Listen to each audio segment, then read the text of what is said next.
Check 1 2 1 2 1 2 1 2 1 2. Yes. How y'all feel out there? It's your boy Marq Nash. We back here with another great episode of Breaking the Beats. He is I am he. Man, we got a good show planned for you guys tonight. The verdict is in, so we're gonna talk about that. We're also gonna talk about the sister in Ohio who unfortunately lost her life. And I'm gonna get you guys' take on that argument right there. That conversation usually it might split the room. That conversation might split the room. I understand some people are gonna have different opinions on that matter, but that's what we're here for. That's what we're gonna do. We're gonna have a conversation about that. Also interested. I was on the show the other day. Shout out to my boy Kyle, the boxing section. He had a brother over there. The brother who was talking about how he talks to his wife about his sexual needs. And yeah, so we're going to get into that too. I think he had an interesting take on that. So we're going to get into all that and so much more. But you already know what we're going to do first. Let's run that intro.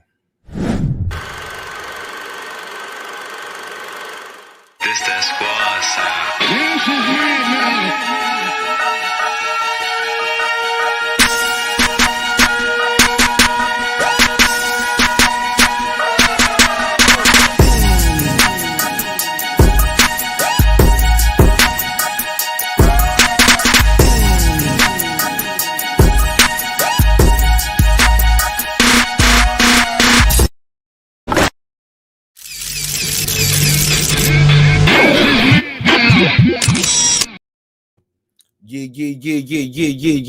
Yeah. What's popping? What's happening? It's your man Marq Nash.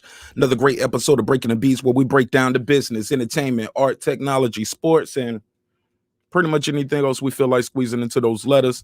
You already know what it is. It's Wednesday, man. So we like to do a little relationship talk on Wednesday because it's hump day. But also more importantly than relationships, as far as heterosexual relationships, we like to talk about interpersonal relationships, mental health, things like that as well. But I would be remiss if I didn't say what's up to my chat out there. Shout out to Sir Senior. What's up, my G? Shout out to Naima Saunders, PGH, Big Dog. What's up, my G? Hope y'all having a good day wherever this broadcast is finding you. Let me put the link out there and put the number on the screen. So if you guys want to beam in or call in based off anything we're talking about, that's cool too. So let's just jump right in, man. Guys know, hold on, let me grab a little water.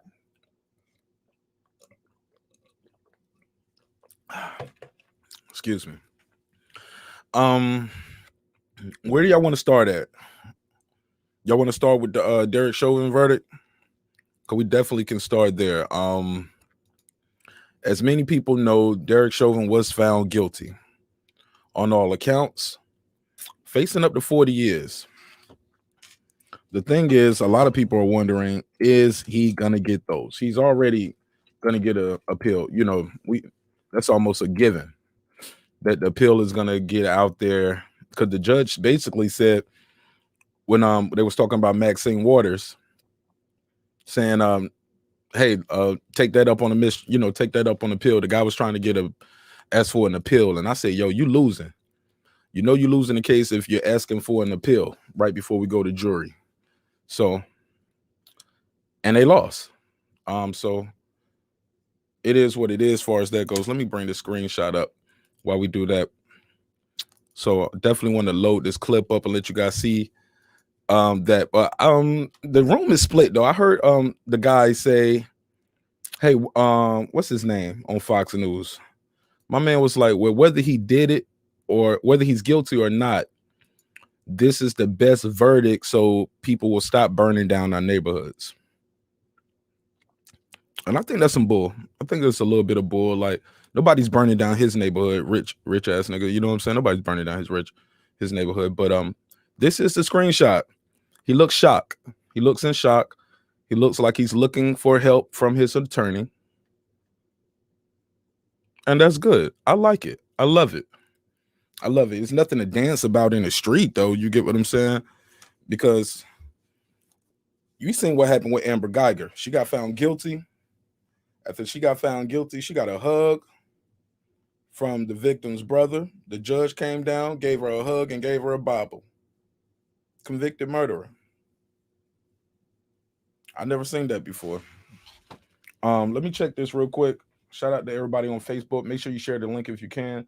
Let me just see if this phone line active.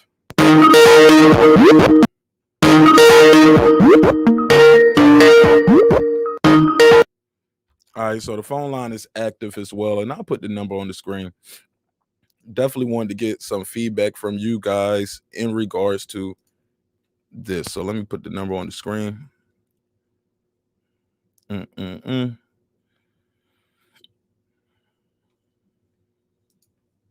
we go. So the number's on the screen if you guys want to call in 678-381-1938.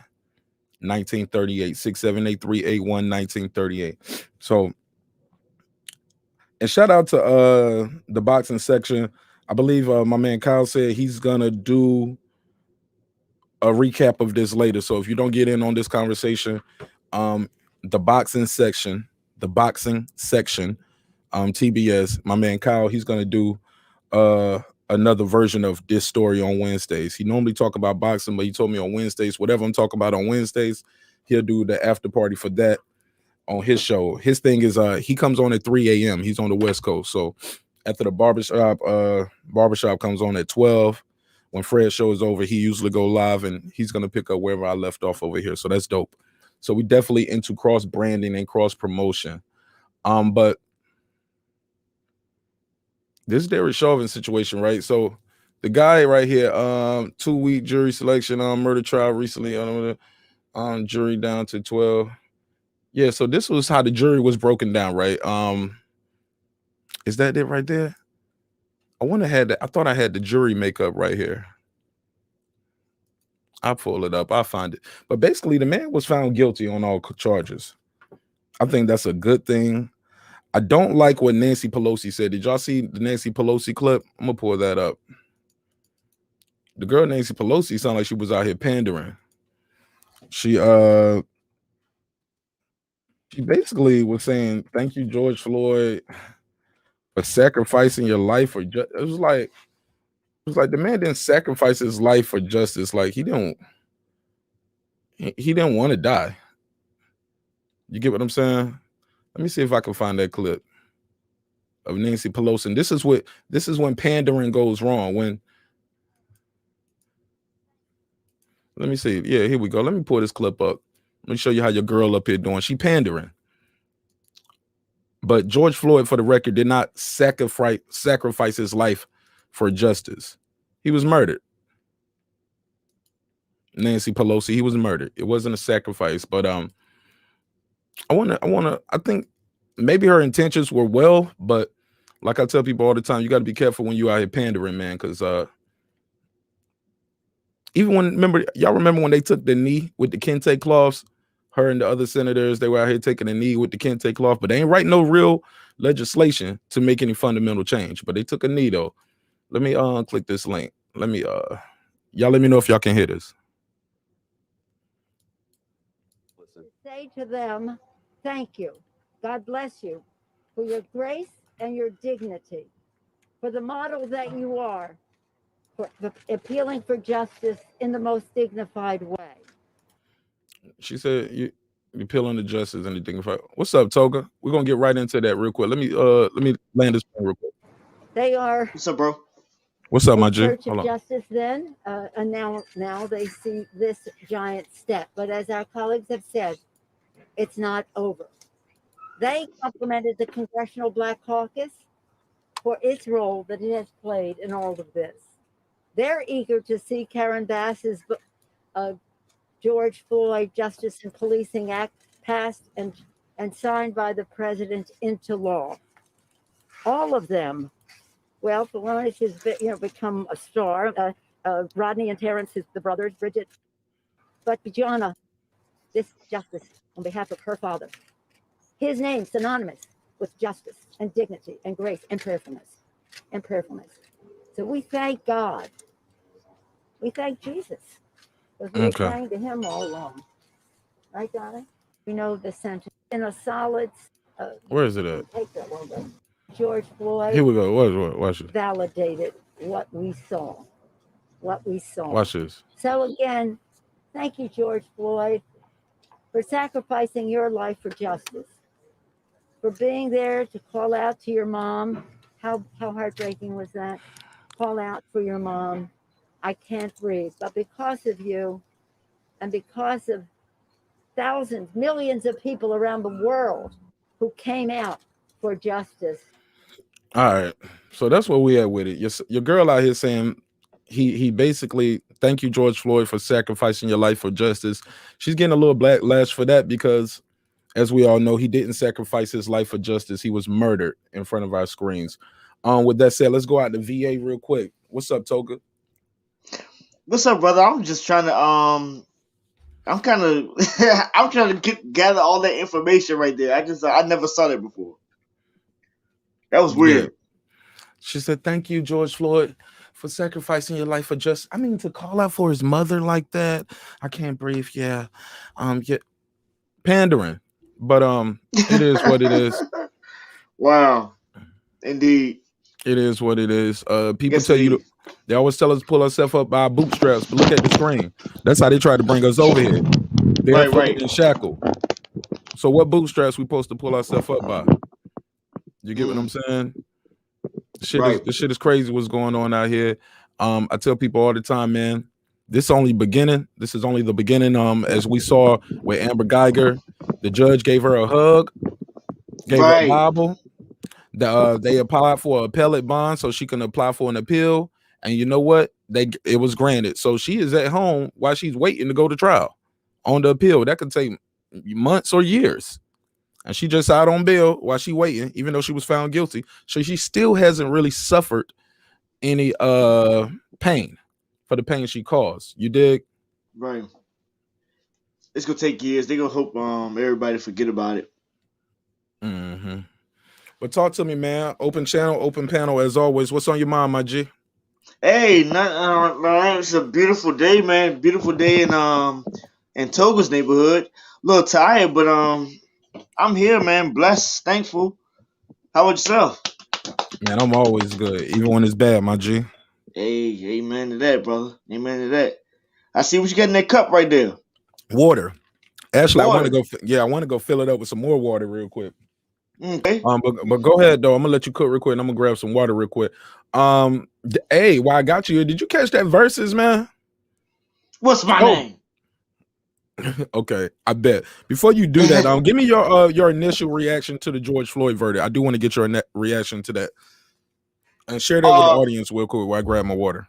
Okay, will do. Well, first of all, I like to say that I wasn't able to keep up with the trial and everything, being that I'm going through a transition in my life, so I wasn't in front of the camera, in front of the TV watching. Was able to keep up, but I did get catch the verdict. It was a beautiful thing. I think they knew it couldn't go any other way. I say that saying that if it would have went any other way, that might have been the one that did it.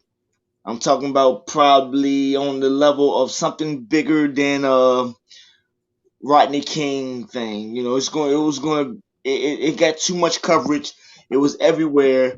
We all saw this man die like in front of our eyes, man. We all saw it. It was just no denying that that's what happened.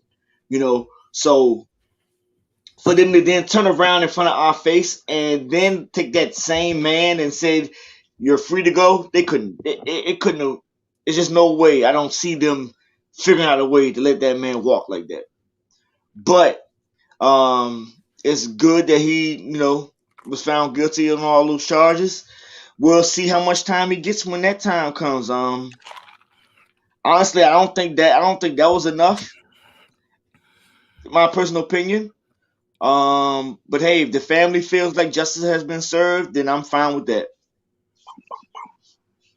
Absolutely. Shout out to my man Eclipse. What up, my J? How you? What's happening, Nash? How you feeling, Nash? What's good with you? Hey man, real quick, I want to get your quick reaction on the George Floyd verdict. Well, I said George Floyd verdict. Like, ironically, hey, we didn't we say George Floyd verdict and the Trayvon Martin trial and the Mike Brown, because it seems like often the victim in our situation is put back on trial. They talked Most about, definitely. they showed the other time a man got arrested, they talked about his heart, his drugs, everything, carbon monoxide, but we couldn't bring up anything of this other officer's 18 other events of misconduct. It was perceived to be what they say prejudicial to the jury. Man, listen, man, you kicked the hornet's nest right there. All right, you got me going, because they didn't even talk about the fact that Chauvin and Floyd knew each other and worked together in that club. And while Chauvin worked under Floyd, there was everyone in that bar talked about how George Floyd constantly had to reprimand him and get on Chauvin's ass for being over aggressive with people at the bar, to where it makes perfect sense that now that when you catch Floyd and you a police officer now, you feel what I'm saying? You would try to turn up and push the line. You feel what I'm saying? Because this the nigga that flexed on you, you know what I'm saying, quite a few times, almost got you fired. I mean, people don't want to talk about that. I remember they said it when it first happened. They said it when it first happened, and then they threw ice on that shit. And then back to what you saying, you damn right. Every time something like this happens, the victim's on trial. It's the Trayvon Martin trial. It's the Michael Brown hearing. It's not Darren Wilson. It's Michael Brown. Even though Darren Wilson, you're a trained officer. You're ex-military, Nash. Now, what does it say when a trained law enforcement officer takes the stand and says he felt like a helpless 15-year-old child because a helpless child because a 15-year-old boy, even though Michael Brown was a bigger boy, reached into his car? That's your training. That's the level of training the state of Missouri provides a motherfucker who can't deal with a nigga reaching into his car. Like, you serious? You know what I'm saying? The only thing I got out the Trayvon Martin trial is that, you know what? They could actually take your blood and break down to the actual time when you would smoke some weed. You feel what I'm saying? I'll never forget, you know, because remember they kept talking about, well, he did, we could see there was marijuana in his blood to where he had just smoked weed. He stole some grape swishers. Right, exactly. Out of here, man. Like, you know what I'm saying? Like, nobody's talking about the fact that George Zimmerman was informed by the local law enforcement 911. Okay, you reported it. Go on about your business. To where the minute George Zimmerman hung up the phone with that 911 dispatcher, he was no longer in any lawful discharge as a citizen or as neighborhood watch. Everything else was vigilante and illegal. We didn't talk about that. We talked about this boy. We talked about the fact that this 12-year-old boy who's getting followed by some creepy white man in a truck is talking to his friend on the phone and refers to the crazy white man as a creepy ass cracker. And we spent almost how many days because they said creepy ass cracker, instead of the fact that the creepy ass cracker is breaking the law and chasing down a 12-year-old boy. Chased down a 12-year-old boy, got an ass whooping, and pulled a pistol. Like I always tell people, that bothered me, because you always talk about how black folks, we punks, we always grabbing guns, blah, blah, blah. These young punks, blah, blah, blah. Well, I'm a father. You feel what I'm saying? My son right here, 14 years old. You feel what I'm saying? I tell my son every day, defend yourself. Now, as fathers, what do we tell our sons now? We walking down the street, you got some crazy dude, whatever. Did Trayvon go out of his way to go antagonize George Zimmerman? No. Trayvon did exactly what his dad told him to. Got his ass home, and when he got cornered, he defended himself. And what did he get for that? Villainized, murder. That man got off on that shit, even though the police told him not to pursue him. Shout out Birdman. Tank, what up, Tank? Pull up, man. Like I said, man, the after party, my brother Kyle gonna do the after party on his show later on. I think he goes live like West Coast time, so I think it's like 3 a.m. over there, 3 a.m. our time. I think it's like might be like 12 or 1 over there. I'm not sure, but I'll try to get him to pull up real quick, man. We're gonna get more into that. I definitely got to ask my boy Toga about the versus battle, because he definitely told me we supposed to chop up about that. Man, I got high on 420, y'all, and I went to sleep. That's what happened. Niggas asked me what happened to the show. I was out, man. Yeah. I was looking for it too. Too much. Who y'all think won, man? Who really won? Hip hop. That's a good answer. That's a good answer. Safe answer. That's a safe answer. It's a safe, good answer. But I mean, I feel like you got to break it down. Like, if you're talking about to the masses, the masses, you would have to say Meth took that because of the type of songs he got. Like Red was saying, I don't like you get the chick joints, But if you talk about lyric MCing, you can't. It's just no way you can do that because both of them go, and both of them still nice. But if you're talking about for the masses, you have to give it to Meth because Meth just got those wide range of joints. Yo, what was up with the DJ? It was a lot of pausing in there. The DJ was just, he seemed like he was frustrated. They brought somebody out. First of all, I love you, my brother, but don't say the DJ. That's DJ Scratch, man. DJ Yes, Scratch sir. thought, yo, DJ Scratch thought he was still in legendary juice, DJ nigga. Scratch. Huh? I'm with you, DJ Toga. Scratch Shout act out like to he was B.A. still I'm in with juice. you. You leave Scratch alone, Nash. You leave Scratch alone. I've Yes, been to sir. several Wu concerts. If you ever been to a Wu concert, they do shit like that. You remember the Ghost and Raekwon verses? If you ever go to a Wu concert, you might get about 2 minutes of some 60s music playing and these drunk niggas talking shit, telling you to go eat. Hey, fucking with Oh, me. come He on. ain't Here fucking you with me. go. Here He you ain't go. fucking with me. That's what I thought of it. That's what I thought.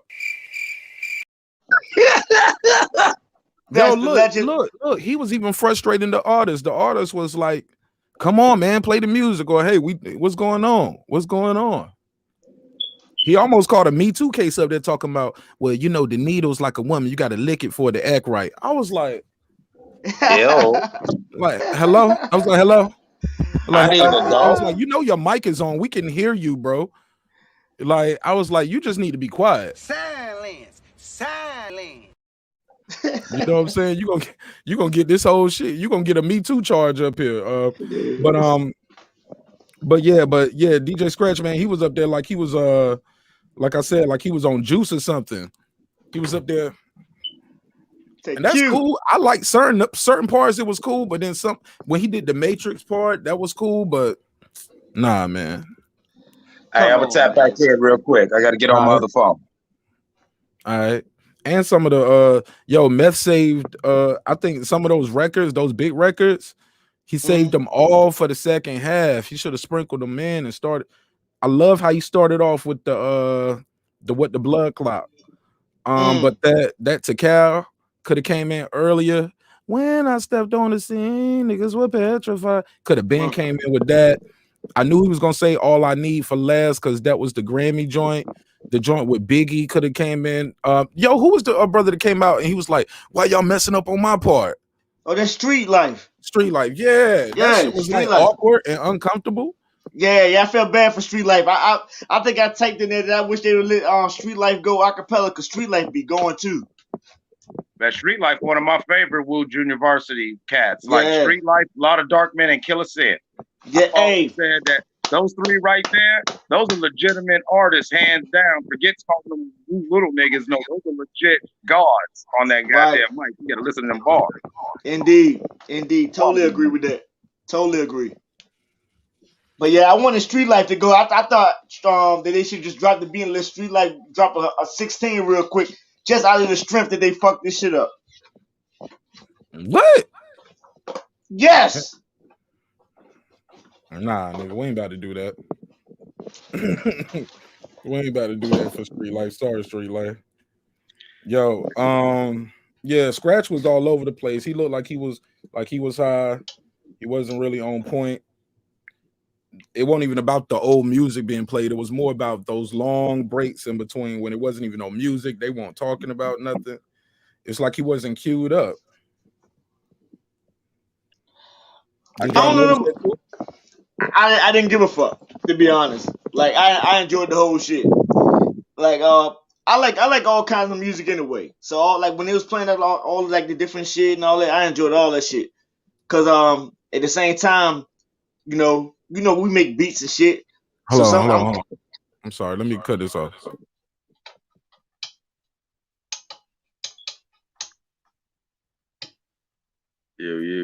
Yeah, go ahead, man. I was trying to load these thumbnails up, but go ahead. Sorry about that. Well, yeah, no, you're fine. Nah, but I'm sitting there listening, enjoying him playing the little joints, showing where the samples came from and things like that. But for the most part, I just enjoyed the whole night, man. I really wasn't paying attention to the strategy of how they was playing the songs. I was happy that they played joints that I never heard them perform before. Like when they did the serial killer joint. That's one of my favorite joints off Blackout. Shout out to they had with the girl Takita. They used to do all the singing on the woo hooks and shit. Yeah. I was so happy to hear that joint. It's like one of my favorite joints. Um, Release Your Death, like you said. It was just an all around good night. What the joint Red did. Hey Toga. Yeah. You sound like it. No, tilted towards me. You sound like a genuine woo head. So tell me, Man. how gassed did you get when you saw the way Scratch brought in METHOD Man with that Method Love sample? Yeah, that was dope. Like a lot of people, see, I'm such an old head. I'm such an old music head. I knew when the song dropped back in '93 where Method got that METHOD from. You feel what I'm saying? I knew where he got that. But see, I didn't. Right, I didn't know it then. Cause I was like around like 12, 13. I didn't know then, but later on in life, I found that record and found like, oh, okay, that's where Meth get that shit from. So yeah, indeed, that was so dope. I like how that's what I was saying. I like how Scratch was taking a few records and showing where it came from to lead up into the performance. I did like that part. Yeah, I love when artists do that. That's one of my favorite things in concerts. To be honest with you, like I said, I've been to a couple Wu concerts. They're good at that. But the first people I ever seen do that in a concert, believe it or not, was Camp Lo. And they did this dope intro for Lucchini, where they had played the original song where they got the sample from. Okay. And so they played like 2 minutes of the song, and then they started just whispering their verses. Because we're like, why the fuck are they playing this song? Because if you listen to the sample, it's almost like the producer did some real shit, slowing up the tempo and all and that in his drums. Because they're playing the original song, and I'm sitting in the crowd like, what the fuck is they on? Right. And then all of a sudden, niggas start going, "This is it. What you did it?" I was like, "Wait a minute." So I don't know. Maybe as an artist myself, and as somebody who really just loves not just the craft of MCing, but the craft of performing, I always thought, especially in hip hop, that is one of the sweetest licks you can do. Is to show somebody that transition. You know what I'm saying? Like, all right, this song that I got, y'all love it, but y'all didn't know that's an Isley Brothers sample. You feel what I'm saying? So I might fuck with you. And when I come in, I might give you 30 seconds of this Isley Brothers cut and show you. And, and as I fade in my song, I'm going to show you, basically give you little breadcrumbs to how we broke this down. You feel what I'm saying? Like, I don't know, man. I'm with you, Mark. I didn't like the gaps, but I'm a woo head, so I can't really fault them. They can do no wrong in my eyes. But all right, let's get you back to that breaking news. Body cam. And y'all niggas because breaking news. Let me take this off real quick. Definitely. I just feel like it could have been moments ago showing them Columbus police. I warn you this. All right, my bad, y'all. I'm gonna up for this clip. You got everything going on right now. Yeah, because it's plugged in over here for the phone line, but I'm just queuing this up so I can have that ready so we can get into the conversation on the thumbnail. But I would be remiss if I didn't talk about how this versus was. It's all good, Kyle. Whenever you're ready, man, we'll be here. Well, I know I'll be. But I definitely want to get into this, man. Do y'all have any final thoughts on the versus thing though? Like, are y'all excited about the next one? I think it should be Escape and SWV, right? Ooh, I get to see Chili again. Does Chili still got the nails? No, Chili, not Chili. No. Oh no, Chili's TLC. My bad. What's the chick with the nails from SWV? What was her name? Oh, Coco, Lily, and Todd. There it is. I appreciate that. I'm gonna sub you back to Broke Land Blogger. Definitely what's up with that name, Broke Land Blogger? But it's all good. Hey look, man, maybe he's in the real estate and he broke land. You get it? You get what I'm saying? Hey, not he's on the land and he's broke.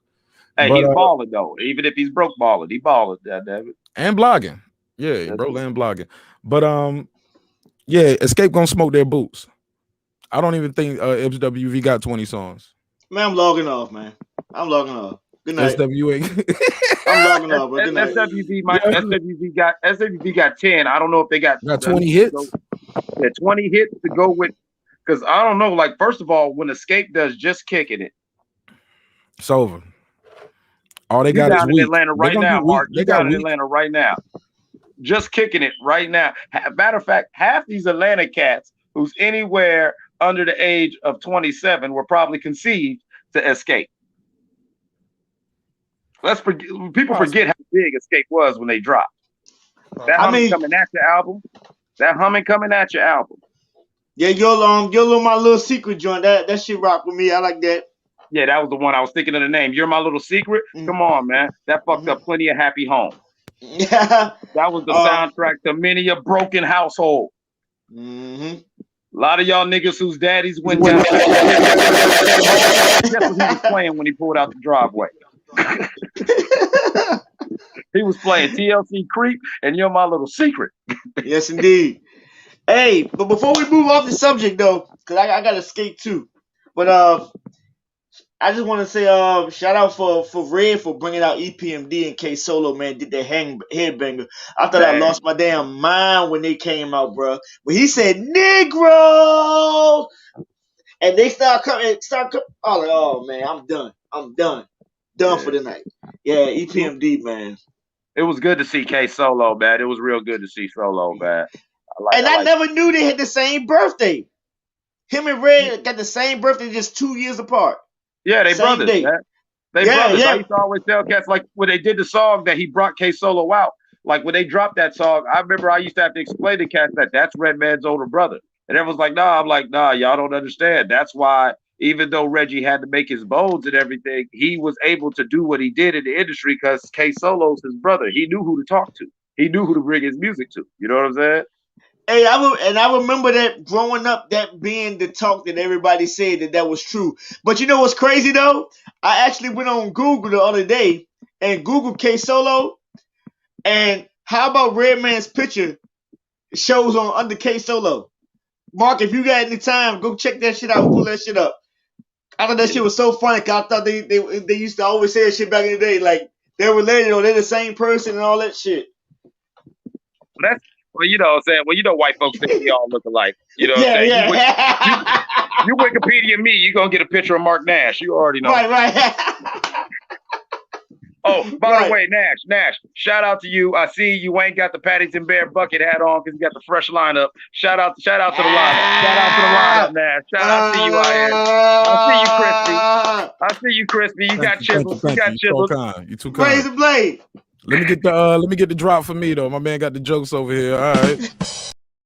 That's cool. Hey man, I'm giving you your flowers, man. I think going to show it to him. Yeah. He used the bevel blade. That's the bevel blade right there. You know what I'm saying? Number 3 guard. I see that. I see you.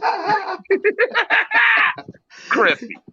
Yes, they sir. just named the Crispus Addicts. He's crispy right now. Hey, your look. lips still ashy though. Your mama. Hey, look. My worst fear is my worst fear right now. I'm gonna tell her too. She know her lips be ashy, nigga. It's okay. Hey, look. My worst fear right now though is a wet paper towel or a rainy day. All this shit gonna start running down my face, nigga. You got the Beijing in? Don't tell me you Beijing. You did the Beijing, man. Nah, I ain't Beijing, but it looked like it though. It looked sharp like that. But you know, he definitely came across this line right here with like some little like a little brush. Yeah, man. But this was a good cut, man. He washed it, dried it. He shaved my beard off. He did like some facial scrub. It was dope, man. It was a cool little experience. The chair was like a massage chair. Oh, and I was like, yeah, it was a good experience. Dope barbershop, man. $150 haircut? Shit, about 75. It was definitely black 75. On? Yeah. Black on? Yeah. Shout him out. Nah, I ain't get no discount. Okay. There you go. There you go. Tell him Mark Free is a 4-letter word. Damn. Tell him free is a cuss word. Free is right up there with, you know what I'm saying, shit and dick. I tried to help the black business out. I'm sorry. I helped them out. I spent my money there. You gotta pay me for some ad space over here, baby. We trying to work. What you talking about, my G? Hey, but I love you, my brother. I gotta get up out of here, man. You know, I wanted to run my mouth and check the show out, man. I'm so glad you're still kicking ass and all that shit. Keep doing your thing. Eclipse, nice talking to you, brother. Hey, yo, shout out to you. Shout out to the whole VA, Toga. I appreciate it, brother. Toga, the outstanding great Antoine. I'm supposed to be on here more often, but my brother loves me and he understands me, and I'm gonna start popping my face up whenever he needs me. I know he wants me more. He's looking around like this nigga is lying, but You can find me right here. And look, I'm actually pointing at it this time, my brother. Hey, look, we brothers, but we ain't brothers like these guys, brothers. We ain't brothers. Bro, what's wrong with this nigga, bro? His girlfriend. Nigga gay, Nah, we ain't brothers like that. Nigga Nah, gay. We ain't not brothers even. like that. Yeah, man. But thank you again, Togo, for pulling up, man. Go on and handle your business. Appreciate you. We about to get back to cooking this fable, man. Peace. All right. Show ass up out of here, nigga. Hey, man. Hey, look, shout out to my brother Togo, VA all day, 2 up, 2 down. Thanks for pulling up. Yes! Definitely a great part of the show. Let's get into this, man. I got to talk about this right here, man. Derek Chauvin found guilty. What is next? What will he get time? Is he gonna get some real time? He's facing 40. 12 is the minimum, 40 is the max. What you think? Over under clips? I think it within a year and a half, he'll quietly be released, and it'll be like that, like you mentioned, it'll be like that bitch in Texas. I just know that, especially after they shot the Dante or whatever, the kid just a couple blocks from where they're doing the trial, that they basically said, listen, we're gonna go ahead and get this. The way they just gave off them convictions like that, the way the judge at different times during the trial, like when Maxine Waters said what she said, and the judge kept making points. Like me and my son was talking about this, because we sat there. I'd come home from work and we'd just sit there and watch the trial for a little bit. You know what I'm saying? And me and my, you know what I'm saying, my son, 14, and was able to peep it. Why does the judge keep making a point to point out things that could be grounds for a mistrial? Like he's leaving little breadcrumbs for the defense. And, you know, like me, I know the law. And so, you know, naturally my son does, because I'm always talking about it.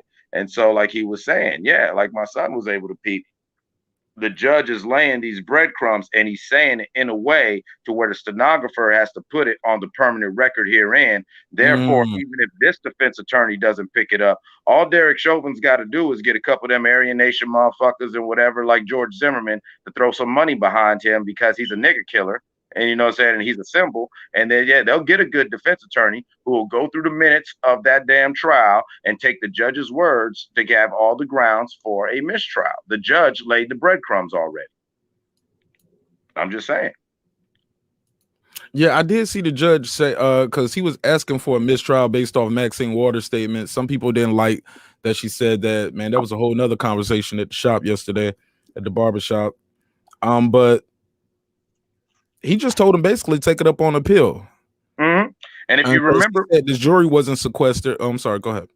Oh, no. I was just saying, and if you remember when the foreman and the jury, they were reading the verdict, after he gave the verdict, remember he spent another 2 minutes talking about the Bexley issue, you know what I'm saying, that wasn't allowed for the jury to see. And he was like, yeah, you can bring that up in appeal. He kept talking about bring up the Bexley in appeal, because he's basically telling the defense, yeah, okay, we're going to get this guilty verdict, but I'm saying these things that way, if you guys want to come back,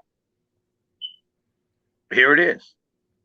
You don't really got to do much. Like, they could do this in a closed hearing, you feel what I'm saying, with just an appellate judge and the defense attorney. And then there's the state attorney, you know what I'm saying, representing the state. And all they're going to do is read over the minutes. I've seen this happen before. You feel what I'm saying? That's how that works? Well, yeah, the judge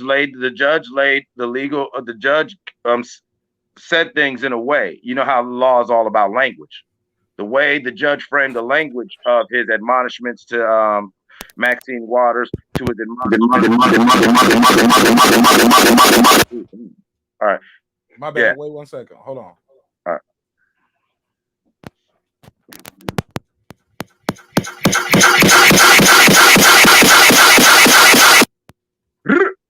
Sorry about that, y'all. That shit was looping back in. I'm on StreamYard on this computer and over here. Sorry about that audio. Just trying. I saw my boy D-Ray out there, so I want to make sure I had that phone line queued up just in case bro want to call in. He always call in to the show, so I just want to make sure I had the phone line queued up. But go ahead. Oh yeah, but what they, it's all language, and so the language that he used, just the sentence, like, now granted there were some things in how they went about it where if you were a smart defense attorney, you could dance around this trial regardless. Right. I hate saying it, but you know what I'm saying? Like I do know the law, and I was kind of critical of how the prosecutor, how the state was approaching their case because they did leave a lot of openings. You know what I'm saying? But Elaborate. then, yeah, but the judge's comments alone, if I was a defense attorney, oh my God, I'd be running over that part with a highlighter. You feel what I'm saying? I'd be Right. You'll have your appeal motion ready by the time we go to sentencing in 8 weeks, huh? You already know. You already know. It's already there. It's already printed up to where the minute the judge bangs the gavel, I hand my appellate forms to the damn clerk of courts. Give me a date. That fast. And I'll look at my client and be like, hey, just sit back and try to stay out of trouble. In a couple months, you'll be out. Unfortunately, that's how it kind of goes like that. We'll come back to this one as more people populate the room. I'm sure this is the story that's never going to end. Unfortunately, because the next story is pretty similar to that. We're going out to Ohio and we're talking about the sister, Miss Bryant, who unfortunately lost her life to police gunfire. I'm gonna show a clip of this. Unfortunately, we're not gonna show the young lady. Well, fortunately, we're not going to show the young lady laying on the ground fighting for her life, but we're going to show the cam from the body cam footage from the police officer's point of view, and we'll come back with our commentary. Bang. Hey, what's going on? What's going on? Hey, get down. We're told. And that's where we're going to stop the footage at. From there, the girl was shot 4 times, pretty much center mass. She fell down. The police officers were there. They tried to conduct life-saving activities. Unfortunately, she succumbed to those gunshot wounds. Eclipse, I'll come back with my commentary, but you go ahead, lead the way. Tell me what you think of this. All right. Well, you know what I'm saying? As an international ambassador of the great state of Ohio, let me say that the recent events, although they're very saddening and very hardening, condolences to that young woman's family and everybody who's dealing with that situation. But it's not surprising if anyone knows anything about Ohio. Columbus is wild. Columbus and Cincinnati cops got a little too much time on their hands. Mm. Saying like that's how we talk about it in Ohio. Like, you know, I'm up north. I'm further north, but I fucks with Columbus and I fucks with Cincinnati terribly heavy, and that's something that we often talk about. Like, you know, all right, you going to Columbus, all right, where you going? All right, you going to this neighborhood, all right, and it's not talking about the jack boys or the street shit. We tap in with each other about, hey, you know, the police be wilding over there. You know what I'm saying? All right, don't be around Whitehall. The niggas do the most. You feel what I'm saying? So I don't know. I know. I know it was very close to some people that I know personally. I'm not going to get into it, but we got to see how this plays out because as of a couple hours ago, yeah, I got some words that things might escalate and get chippy. Okay, let's pass it around real quick. My brother Kyle, the boxing section definitely pulled What's up going on, on my brother? What's going on, man? I had to sneak off on them kids, man. I had to sneak off on them. Hey, look, you ain't got to tell me, man. I know it. How you feel though? Man, feeling good, man. Hey, man, I love the setup, man. I love what you're doing. You know, I had to come on real quick, man. I had to run for the kids and just say what's up, get on real quick. Hey, look, man, make sure you smash that like button and don't click off the link, man. Just stay where you at. So we appreciate it. You know, I ain't going away, man. Hey, talk to me real quick, man. Give me your quick assessment. I know you probably already talked about it on the shop, but share your thoughts with my audience. What do you think of the verdict, or you can pick up? We was talking about Miss Bryant being shot by the police. Did you see the video, the body cam footage? Man, I can't even watch it, bro. I can't do it. Okay. I just can't do it. I just can't watch it, man. Man, listen. I'm staying away from that one, man. I got daughters, and I'm just, oh man, I can't do it. But I will say this about the Chauvin, whatever the nigga name is. I'm not excited. You know what I mean? I'm not excited yet. I'll be excited in a couple weeks, and they give him 40 years. You know, I'm not excited until he get the 40 years. All this, oh, he's guilty shit. That's cool. A lot of motherfuckers is guilty and only get 2-3 years, 5 years. You know what I'm saying? He needs to get the book. I heard you saying something about the judgment. I think the judge seemed disgusted with them niggas, though. To be honest with you, I thought he was more disgusted with Chauvin and his lawyer. He looked so disgusted when they was talking. He just looked like he was just ready to get it over with. You know what I'm saying? I think he gonna throw the book at him, though. I'm be honest with you. I think he gonna throw the book at him. If you look at his body language when the lawyer was like talking, he was just like, man, he really wanted to say, man, shut the fuck up. You know what I'm saying? You know like, what? Kyle, you know why? Because he was up there talking about chocolate chip cookies in his closing statement. Yeah. Did you hear that? He told the jury, he said, this case is like chocolate chip cookies. You got to have all your ingredients. You got to have your milk, your sugar, your eggs, your flours, and your chocolate chips. You got to have your chocolate chips. If not, you don't have chocolate chip cookies. And we're trying to have chocolate chip cookies here. I like chocolate chip cookies. And I was like, if I was Derek Chauvin, I would have slid him a note. Some people don't like this joke, but that's what I said, though. I said, I would have slid him a note and said, nigga, I'm going to put my knee on your neck next. You know what I'm saying? Because I'm fighting for my life up here, and you talking about baking chocolate chip cookies. That's what you're going with. You know what they say? They always say in legal, when you talk to lawyers, they say when the facts are on your side, you argue the facts. When the evidence is on your side, you argue the evidence. If you don't have neither, you bang the table. And that's what he was doing. He was banging the table. Threw so much shit out there where he was trying to confuse the jury. Carbon monoxide, heart trouble, fentanyl. He was high. Look at his old arrest. Bro, you are losing. You drowning out there. But go ahead. I mean, he had so much shit on his shoe, though, bro. You know what I'm saying? The motherfucker, every time he said something, man, that defense tore his ass up. You know what I mean? And the best part about it was when he said George Floyd didn't die because his heart was too big. He died because Chauvin's heart was too goddamn small. I said, yeah, that was a dope line. That was a dope line right there. Bars. Man, yeah, that's the bar. But my thing that I like, you know, like you were just saying right there, like we've talked about this at several times on your platform and on Scott's platform, Marq. The convoluted conversation, as I always call it. And that's what a lot of Black people and people of color and what this country has really got to deal with more than racism, because that's how racism hides. In white culture, remember, how white folks took over the world was because the Greeks invented rhetoric and satire, where they talk in circles.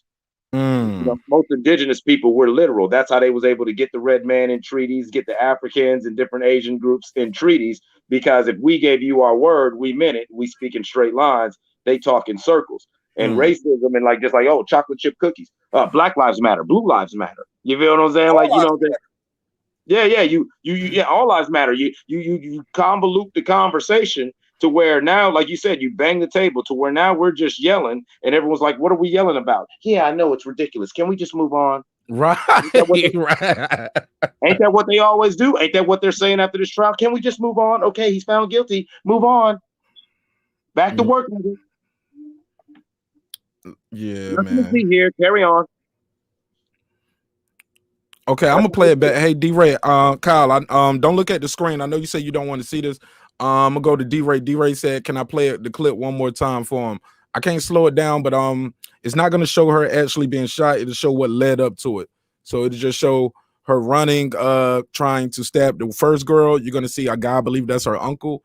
He kicks that girl in the head, and that's when you see the officer weapon turns towards her and the girl in the pink. And she has the girl in the pink. Like I said, man, I got a different opinion on this. This shit right here probably split the room, but I got to get the point off. But let's show it real quick. Hey. What's going on? What's going on? Hey, get down.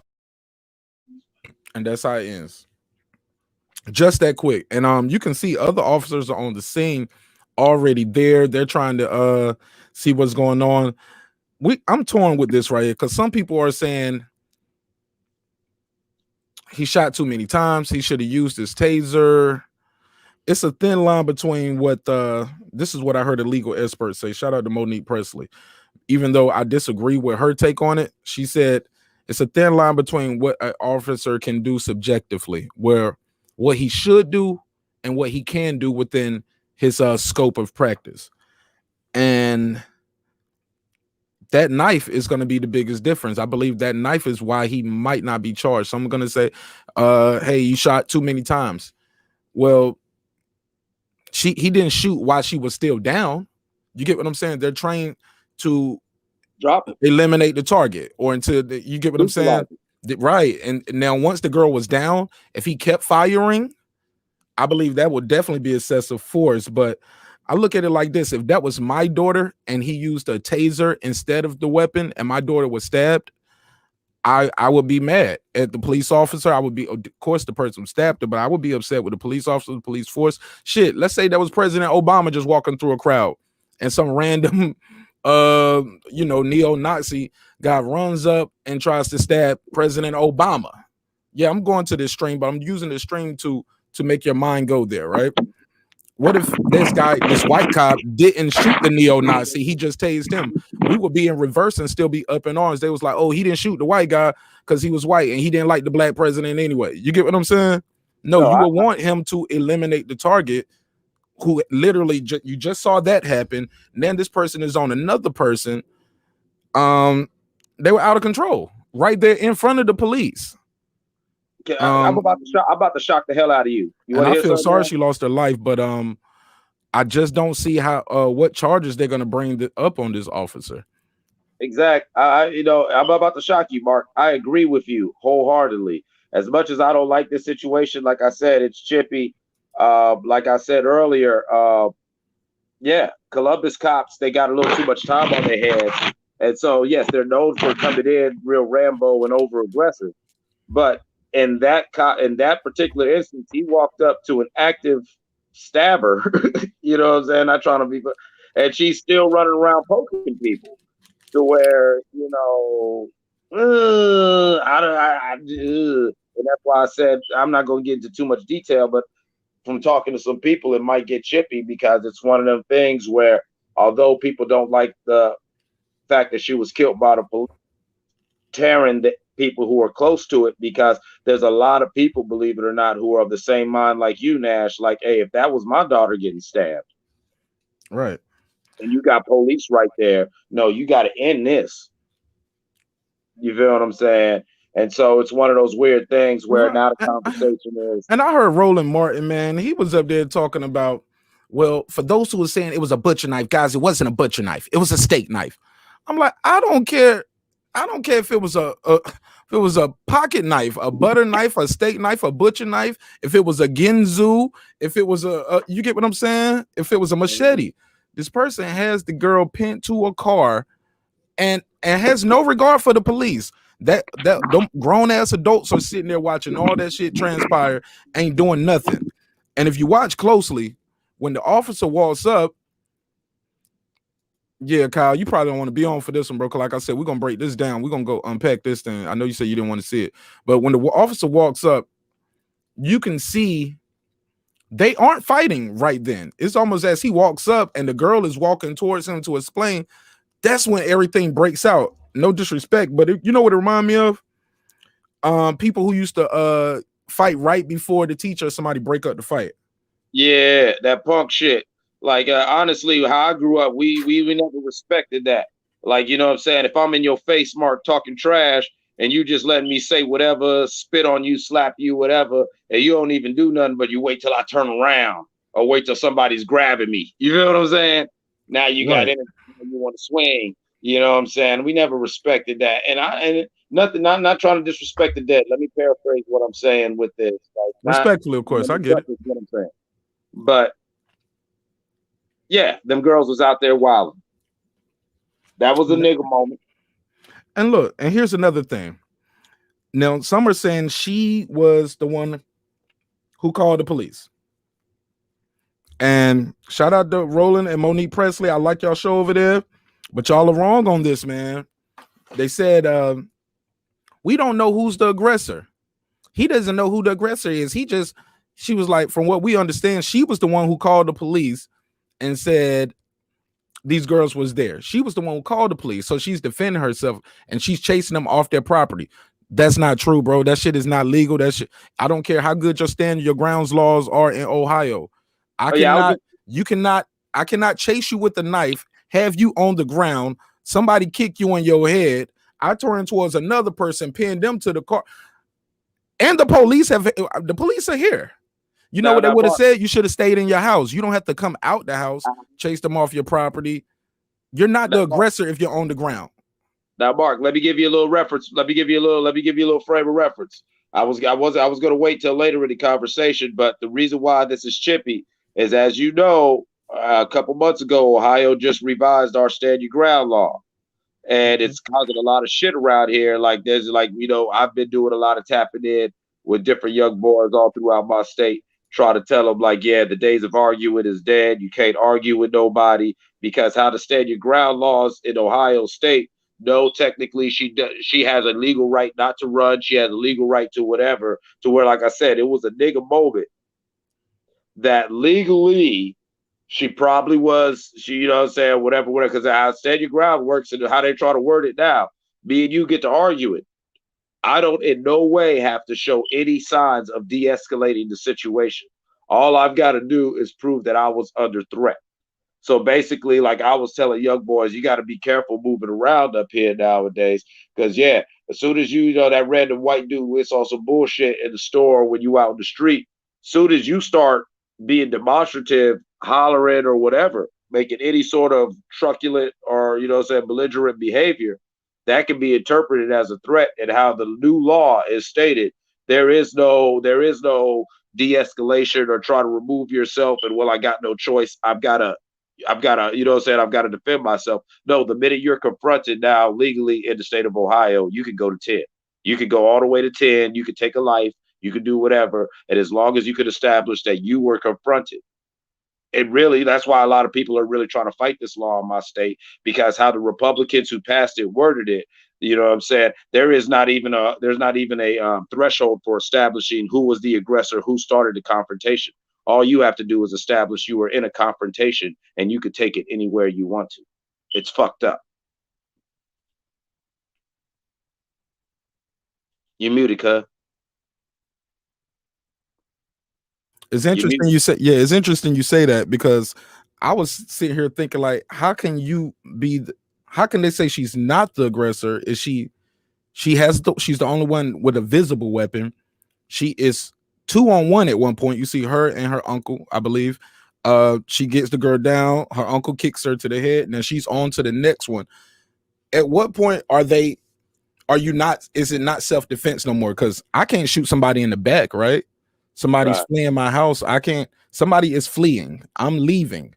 That's the same situation we had with the young brother who was shot by the police. He had a knife, and the police said, hey, he was walking towards the car, and the camera clearly shows he's walking away. But let's pass it around real quick. Shelton Moore, what's up, my G? How you? Hey, what's up, brother? I told you I was coming, man. I told you I was coming the other night. Appreciate what we talking about? What we talking about? Man, it's open channel, open panel, man. We was talking about versus battle earlier, but cause my boy Toka, he a hip hop head, we had to talk about that. But I was talking about the Chauvin verdict, and Beautiful. the sentencing, and also talking about the sister who lost her life to police gunfire in Ohio, the 15-year-old girl. Truly unfortunate. Like I said, I got an unpopular. I said my opinion, half a phone left. I can live on that shit, my G. You know what I'm saying? It is what it is. I'm not gonna change my opinion just to get somebody to click the like button. I just don't think it's gonna be easy to bring charges upon this officer when you can see the knife is visible. You can see the uncle kick somebody in the head. You can see she has the girl against the car. You can see the knife clearly like this. She has her like this, and the knife is coming. And like I said, it's truly unfortunate. Like, if she is the one who called the police for help because they was at her house messing with her,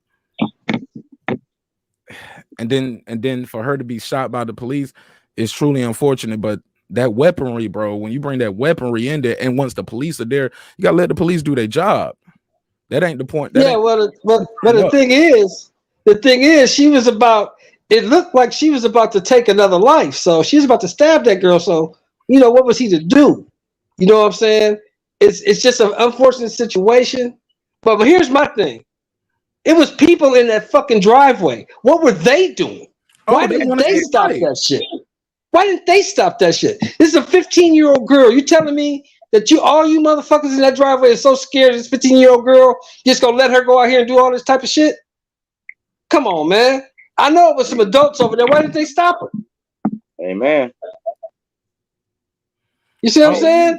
Oh, because hey, look, and then once the police pulled a weapon out, everybody is. I just thought it was crazy for them to be like, "Oh, you shot her? She only 15. Well, how old are But what you? the fuck was he supposed to do? She's More finna importantly, stab like, that girl. how old are you though, sir? Because you just kicked this other girl who's probably like 15 too. Man. How old are you? Well, Yeah, it was You just get a what I'm shit saying? show. It was a real shit show, bro. And It was a real nobody want shit to say show. this, bro, but he caused a lot of that confusion too. Like, and I heard people on certain political shows saying, well, it was other cops on scene. He just got there. He's the only one. If you see the vantage point where he's looking at with that body cam, I don't see any other officers there. I know which angle they might have came from. I know they did look at him like, damn, you shot him? Oh shit, bro. You shot him, motherfucker. They did have a look of shock on their face because it did escalate so fast. I don't know if when some people say use your taser, they're not trained to grab a taser real quick when they see a weapon. They're trained to grab their gun. They're not trained to stop the threat. They trained to stop the threat. And you're not trained to shoot legs. When you go into the range, that silhouette don't have feet on it. Center mass. Center mass. That's what you're trained for. You're trained to shoot center mass. If I fear for my life or I feel somebody is about to kill somebody, I don't shoot them in the leg. I stop them. That's why. But what was she gonna do? She was just trying to scare the girl. She was gonna tickle her. I mean, come on, man. That little girl was in a rage. That shit was ugly. That was ugly. Why didn't the adults at the scene stop that little girl before she got hurt? Or stay in the house. Or why they just didn't stay in the house? Y'all call the police. The police are coming. Sit in the house.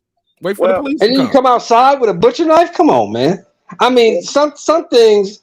I mean, some things that got to be questioned, bro. It got to be questioned. But what does the rest of the panel think about this? What does the rest of you guys think?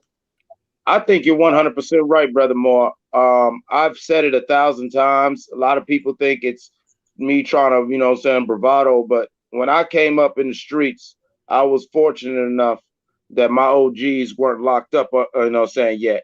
And my OGs controlled the hood to where if we wilding out in the hood like that, they might do something to make us go out in the field and just scrap that out.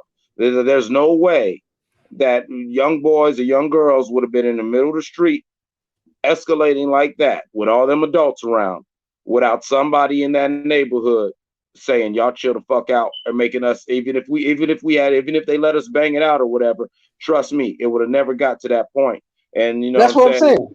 That's all I'm saying. Never got to it. When I was growing up, like, yeah, we do. When I grew up, I was in the heart of the 80s, 90s gangbang era on the West Coast. But you know what? Shit like that wouldn't have happened. Why? Because we had a handle on our neighborhood. We weren't just, you know what I'm saying? And I just really think that like even the uncle in there fighting with her and all like that, it just shows you that we still got this whole mentality where everybody wants to pop gangster shit or whatever. And then, like Mark said, as soon as the cop comes out shooting, it's like, oh, she's a little girl. But y'all let these little girls go out there and do that shit. And that's my thing. What's up with the uncle? What type of nigga is you to allow this shit? What type of nigga is you, man? Speak on that. Go ahead. Roasters. What type of dude, what type of man are you to allow this little girl to go in and get a knife and come outside? Come on, man. If she got a problem with that other little girl, y'all scrap it out. And then, like you said, he got the audacity to kick the little girl in the head. I mean, come on, man. This dude was a straight sucker. See the police there. Like I was saying, the police are here now. All that we got to defend ourselves and stand our ground. And where they was the aggressors before, but no, now you're the aggressor on camera, bro. Like you got to be careful when you argue with fools, because how Ho say people from a distance can't tell who is who. Right. But it's an interesting part of this clip too. I'm gonna show this part and I'm gonna slow this down so y'all can see it. Roger that. A key part of the clip that a lot of people are brushing over, or some people are interpreting it the wrong way. some people are saying the officer drew his weapon too quickly. He came on the scene and he drew his weapon a little too quick. But I want y'all to see why he probably drew his weapon. And it's like you said, these adults who were there, who were supposed to be protecting these children, are out there just as bad as the kid. So bam. Now right here, nobody is fighting right here. You see any other police standing out? They was like there's other officers there. That other officer is nobody's out here yet. You see what I'm saying? Standing over there where they at. Y'all can see the screen, right? Right. They walking up. They walking up. All right, so bam. Now he don't walked up some more. Slow this down. Slow this down. All right. Now, right here, what's going on? He got his left hand up, no weapon drawn. The girl in the pink, even if she was the aggressor before, they don't pull it over there. Let's say they did. Yeah. She walking away right now. She's walking away towards the cop. Right. And you see the uncle, or let's just call him the uncle, or the man in the video. Let's just call him the man. I don't know if he's the uncle or not, because he said he shot the baby. Right. He's over there. A man. He's kicking little girls. The adult. Yeah, the adult there, right? Okay, it looks like he has his arms behind somebody in white right there, like he's hugged up with somebody. And then now he steps from behind her. The girl in the pink is walking towards the officer, and now you see the girl attack. And once the girl attack, he's walking over. You would assume he's about to pull her off. No, he's joining in. Now, as she's swinging a knife, that girl goes down. This is when the officer draws the weapon now. Right. He sees a knife, and more importantly, he sees people coming right here by his feet. They right here by me now. Right. Now we turn around. Now, hold up. There we go. Let's go back. Right there, when the camera turns, bam. Now you see other police cars right there behind him. Right. They are coming up. They running up. Right. Now the weapon is drawn. That's when the weapon got drawn. He didn't draw the weapon right up front. He drew the weapon once he seen the attack. He seen the knife, and people are falling in front of my feet. Right. Now, kick. Here comes the kick to the head. And the girl is already on to the next one. She's on to the girl in the pink. Right. Head. Yeah.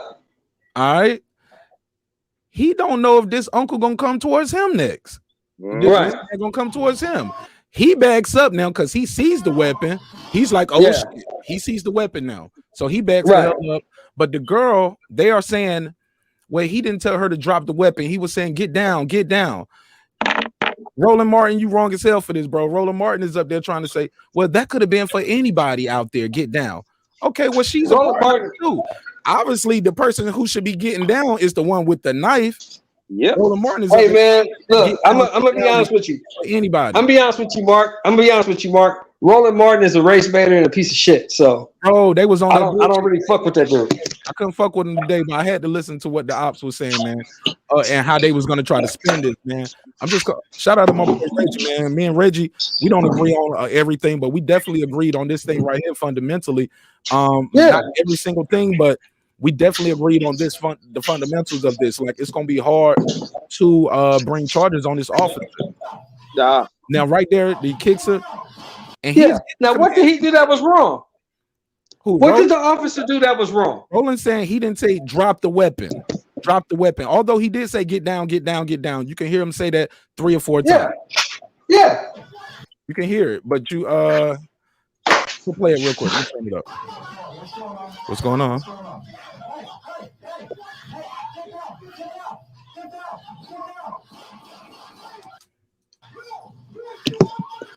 Now, and that's when the drama kicks in. My man. Yeah. Oh boy, they wrong for this. This uncle dude is wrong. That girl is wrong. For this. Isn't that the mama or somebody right there to the left, to the right? That's not her mom.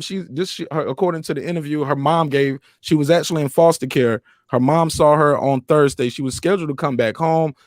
She was doing good at foster care. She was just made the honor roll. I don't know why she was in foster care. If it was because of her behavior or it was because of her mom. But regardless, you don't go to foster care if everything is right. You definitely go there. Exactly. In some way. It's a lot of issues. Because why is she out here pulling butcher knives and trying to fight people? I mean, even what's going on? Even that, man. He was talking about For those who said she had a butcher knife, it wasn't a butcher knife, guys. It was a steak knife. I was like, it's still a What's the knife. fucking difference? It's a What's knife. the fucking difference? Yo, What can is the can fucking I take this a difference? different direction? Can I take this a different direction real quick? Go ahead, man. Listen. Let's cook this fable. All right. Now, this also speaks to a very glaring issue with our people, with we still, as a people, have a problem with confrontation and dealing with disagreement. Like, you take, like, say, whatever they were arguing about, whatever made them girls pull up. I'm sure it wasn't that important, but Probably to got them, a boy, that moment man. it was. Probably But in have that a moment, boy it was. or some borrowed clothes. You borrowed my outfit, didn't give it back. Right, exactly. But in that, but that's what I'm saying. As a culture, You was though, talking about me on we got this Instagram. whole right. We got this whole pull up, nigga. I'm about that action culture that we allow ourselves to get sucked into, where we find ourselves in nigga moments. As intelligent black people, we know we're in a nigga moment, but we refuse to remove and extract ourselves from those nigga moments and force ourselves to be in a position where the white boys got to come in a little bullshit car with the flashing lights. You dig what I'm saying? And put the chimps back in their cage, so to speak. You feel what I'm saying? We've got to stop doing that. You know, we've got, as a people, we've really got to stop. You know, like, hey, sometimes you got to do things. Sometimes you got to whatever. But all the extra behavior, like you said, by the time the cops came up, it was already pretty much dying down. But these people, they don't know how to control their emotions and don't know how to control their impulses. She couldn't help herself. You feel what I'm saying? Instead of just, all right, let the cops deal with it, I can see that little girl just probably sitting there, and maybe one of the girls got off on her and got a couple punches in. She just sitting there cooking, and she just couldn't let that ride. Even though the police are there. You feel what I'm saying? She just couldn't let that ride. You feel what I'm saying? Look here, bro. I'm gonna be honest with you. I did 8 years in the military. I did damn near 12 years in prison. I did that 12 years in prison over pride and ego. Yes, sir. That's what we gotta let go. Pride and ego. That shit don't get you nothing, man. Hey, brother I did damn near 12 years in prison behind some shit I could have walked away from. Brother Moore, I salute your service, and I salute you for serving your time and, you know what I'm saying, integrating yourself back into society. Welcome home. Yes, sir. Thank you, sir. Saying? And I'm saying that shit I did that time for. Let him say what he's about to say real quick, Mike. Go ahead, brother. I said that go shit. ahead, I said that shit that I went to prison for is some shit I could have walked away from, and my pride and my ego wouldn't let me do it. And it cost me 10 years, 8 months, and 10 days of my life that I will never get back. Over pride and ego, bro. And I'm telling you from experience, over pride and ego. We got to get out of that shit, man. We have to, as a people, get out of that shit. Right. It's like what I was also going to say is I commend you because you showing that you did your growth and development and you made your paces, because that takes a big step as a man to admit not only when you made a mistake, but what that mistake was. And you know what I'm saying? The mistake wasn't whatever you did to get yourself in prison. It was falling into the trap of your pride and ego. Because when you let your pride start making decisions for you, then your pride made a choice that got your ass in prison. It takes a grown man to understand that. You know what I'm saying? Brother. Because most niggas would do that 12-year bids and be like, man, I shouldn't have shot that nigga or whatever, not understanding that it was his pride and ego that got him to get into it with this nigga in the first place. Exactly. And you gotta, my grandmother used to tell me this shit when I was a kid, and I never understood it until I was on that motherfucking bus. You gotta pick your battles. Some battles ain't worth fighting. You gotta pick them. Some battles ain't worth fighting, man. I'm 40 years old. None of it's gonna be a detriment to you. Hold on, Mike. Let him finish real quick, Mike. None of it's gonna be a detriment to you. It's okay. It's a lot of times when you can just say, you know what, man, you're right. I do that now. I get into verbal conversations. I still have some nigga moments. You're right, but now I have the motherfucking wherewithal to say, you know what, partner, you're right. I'm gonna let this shit go. You're right. You win. I'm good. I'm out of here. You see what I'm saying? That's all it takes. But that's a little girl. We got to remember, that's a 15-year-old girl. She hadn't got to that point yet. But some of them adults out there should have stepped in and stopped this shit before it got too far. They didn't. They participated. Go ahead, Mike. What was you about to say, big dog? No, I was just Just like I'm agreeing 40 with years old. I was agreeing with Brother Moore. Like, it's people don't understand how big pride and ego was. Like, I'm 40 years old, and the only reason I've been blessed for 40 laps around the sun was because how I was raised. I had to remove that early. You feel what I'm saying? Like, early in the game. I'm talking about way before being a preteen. You just had to understand that you got to pick your fucking battles. You feel what I'm saying? You've got to. I've watched too many cats who was untouchable, who were gods in my eyes. And to watch these mountains of men torn down over a fuck ass situation that was stupid. Right. Like, you know what I'm saying? I'll never forget 1993. I had 25 funerals that I went to that year. That's crazy. That's crazy. Right. I'm 13. You feel what I'm saying?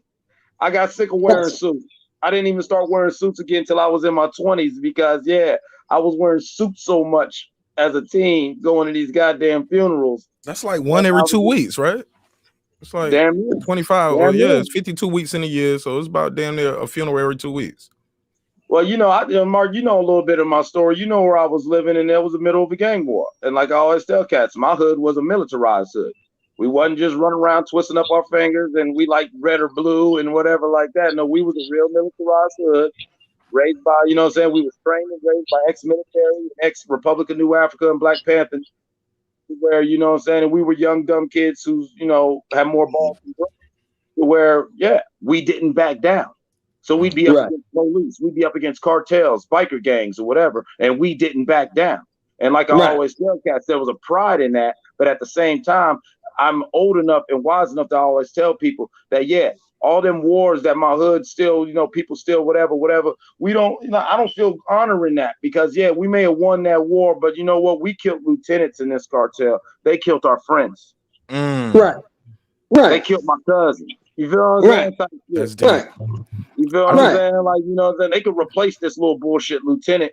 You know what I'm saying? They sitting somewhere in South America, whatever, just sending niggas across the border. We little dumb niggas, they worried about money. This is our neighborhood that we was fighting for. You feel what I'm saying? At least that's what we thought. Right. That's what you thought. So much of that was bullshit, though. Right.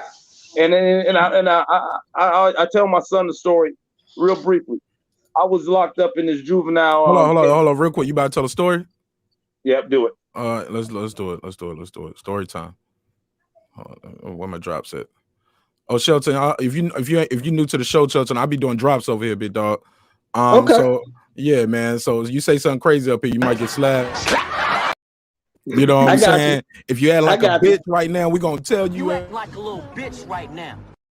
we're gonna tell you. If you're talking too much over me or you talking crazy, we're gonna tell you to be quiet. But more importantly, if you got a good story, we're gonna say story time and give you the floor. Let's get it. Story time. Go ahead, Mike. So in the early 90s, I was in this camp for at-risk kids where they had us out in the woods, no fences, no nothing. We out there chopping wood and ex-military motherfuckers basically training us type shit. And you're just out there in the middle of the desert, Dog Canyon, Arizona, to be exact. Was up there in the mountains. White boys on horses with shotguns who ain't got nothing but time on their hands. They bored. They want you to run. You feel what I'm saying? And I always tell my son the story about how it fucked with my pride. One day, one of the damn hillbilly white boys was going off on us kids. I forget what had happened, but he had us all standing at attention and like a DI, he's going off on us.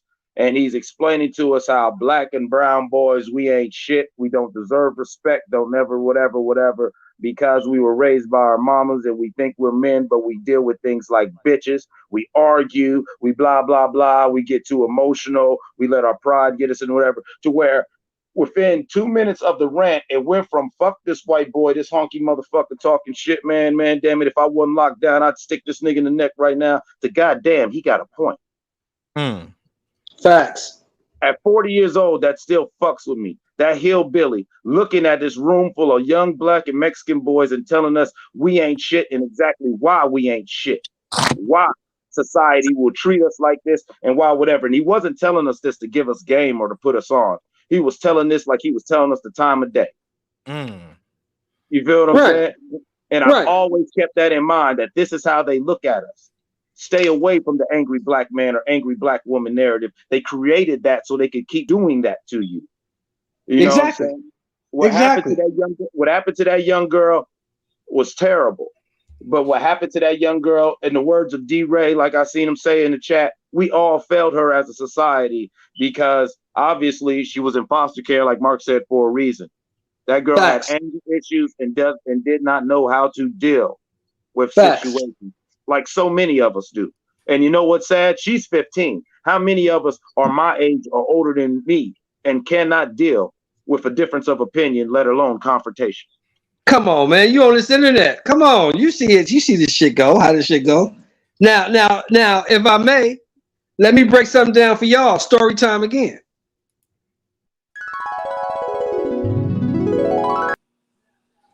Story time. Let's get it. Story time. I'm at Ironwood State Prison, Barstow, California. In Blythe, my bad, Blythe, California. Okay. Now, I guess I just got sentenced to 12 years with 85%. So I'm angry as fuck, right? I don't know how to do this fucking 12 years. I can't see that far. 12 fucking years. So I'm angry. I'm getting into it with convicts. I'm getting into it with the police. I'm getting into it with everybody. So my first 3 years at Ironwood, I might have spent 20, 22 months in the fucking hole, right? I'm in the hole constantly. So the last time I go to the hole, they had this guard, brother, his name was Jones. He's about 6'6". He's a cool brother. He used to bring me books and, you know, slide me shit here and there, sandwich here and there, you know. Because you're in the hole, and you sell by yourself. You ain't got you got one sheet and you got your fucking drawers. That's all you got. You in the fucking hole. You ain't got nothing. No phone calls, no store, no none of that. You in the fucking hole. So I come back to the hole this last time. What happened was I woke up on the wrong side of the motherfucking bed. I go to breakfast chow. I eat my chow. Now on the way out, you got to drop your fork and your knife in a bucket, and you got to put your hands on the wall so you can be searched. So they making sure you ain't got no knives and no chicken bones and nothing to make a knife out of, or you do the chow hall. Right. So my ass is in a bad mood. The motherfucker come to search. I drop my fork and knife in the bucket. I go to get searched. And the motherfucker said, you know the position. I said, you put your motherfucking hands on me, I'm going to knock your motherfucking ass out. It'd be like that, though, good. He said, what? I said, motherfucker, if you put your fucking hands on me, I'm going to knock your motherfucking ass out. He said, oh, really? The motherfucker, he got a panic button on his shoulder. That motherfucker said, really? Boop, hit the panic button. Man, about 10 police came. Because you threatened them now. Exactly. About 10 police came. They beat my ass in the chow hall. They hog-tied me. Beat your ass They in the walked hallway. me across the yard, beating my ass the whole way. They took me to the infirmary. Threw me in the cell. They beat your ass in the infirmary. Ass some more. Yes. Then they left me in the infirmary for about 3 hours. Came back in the cell, whooped my ass again, and then took me to the hall. Oh my God, you bringing back memories. That's not funny. It's not funny, but you bringing back fucking memories. You bringing back memories. So I'm sitting in the hole. Yes. I get a visit. I got excited about this story. Go ahead. I get a visit, right? But they can't visit me because I'm fucked up. So they tell them I'm in the hole and I can't have no visits for 90 days, which means we're going to let this nigga heal up before you see him. Because I'm fucked up. So I'm sitting in the hole and Jones come by. He slide me some books. He slide me a couple of magazines, a sandwich. He said, bring your ass to the door. Let me talk to you. Remember, this is brothers. So I go to the door. I'm like, yeah, what's up, Jones? He said, look, motherfucker, let me tell you something. Do you understand that we will fucking kill you in here. We will beat your motherfucking ass to death, or we will fucking shoot you. You are a fucking convict. Nobody out there gives a fuck about you. We will fucking beat you to death, or we'll shoot you, and we'll charge your fucking family for the bullet. Stop doing what the fuck you doing, man. You got a fucking date. Rest of these motherfuckers on this yard ain't got no date. This is their fucking mailing address. They ain't never leaving here. You got a date. Get your fucking mind right and get the fuck out of here. So you never have to come back, and maybe you can help somebody on the outside. But if you keep fucking around and doing what you're doing, we will fucking kill you. Stop doing it. Wow. And I listened to, and I stayed in the hole that time for about 4 months. When I finally got out, and at I this point, you've been remembered. in about 22 months now. At this point, right? Yeah, I've been in about 3 years. I've been down On like 3 years at this time. Okay. So I remember what that man said, and it kind of flipped a switch, right? So I stopped hanging with the homies. I start going to the library. I do my workout, go to the library. Do my workout, go to the library. I started to read and just pass my time that way. You know what I'm saying? And the rest of my years, well, I got into some shit at Ironwood. We, got into it with the wood. Somebody got stabbed. I got sent to the shoe at Corcoran. Stayed there 9 months. Then they shot my ass to New Folsom. I stayed there 3 years, but I kept that same program. Then from New Folsom, I went to High Desert. I kept that same program, and I got the fuck out. Yes, sir. But that was the best advice that anybody ever gave me, because it got me through it, and it showed me what he was basically saying was, your pride and your ego is gonna get you fucking killed. So we don't give a fuck about you. That motherfucker told me, we are here for motherfuckers just like you. You didn't want to listen to your mama. You didn't want to listen to your daddy. You didn't want to listen to the police on the street. But you gonna listen to us, or we gonna beat you to fucking death. So you take your pick. Literally. You take your pick. We don't give a fuck either way it goes. And I say all that to say, we have to, as a people, take our pride and our ego out of the equation and look at what's best for you and how are you going to best provide for your family and have a productive life. Because you're not going to beat the system. The system is set up to fuck over you. The fix is in. It's set up to fuck over you. It's been that way since 1781. And I'm going to be honest with you, brother. It's a sad thing to say. But even in our lifetimes, it's probably going to be incremental change, if any. Incremental change, if any. This shit is set up so you can be subservient to the power structure. You see what I'm saying? Yes, sir.